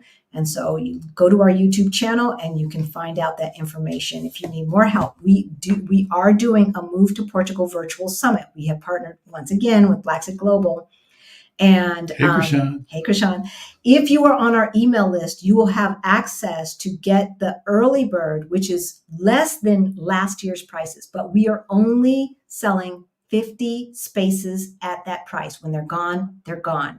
And the first opportunity went to the folks who came to our meetup in June. And so once they have, said that they want it or don't want it, then we're going to release it to the general public. But once they're gone, they're gone. So if you want to be on the list to get notified when we release it to the general public, that information is also in the description below. Beyond the Bling, one-on-one call, our Fire Over 50 Facebook group. You have to be from the diaspora, but you don't have to be over 50. If you want to find a community that will help you on your financial journey, our Black Utopia Fire Over 50 group is the group for you. And we talk about money, we talk about living and moving abroad, and how that helps us get to financial independence more quickly. And all of that information is in the description below. Y'all, we love you. Smash that like button, y'all. Yes. And subscribe if you're not subscribed. Yes, definitely. Thank you, sweetheart. And we'll see you all next time. Bye.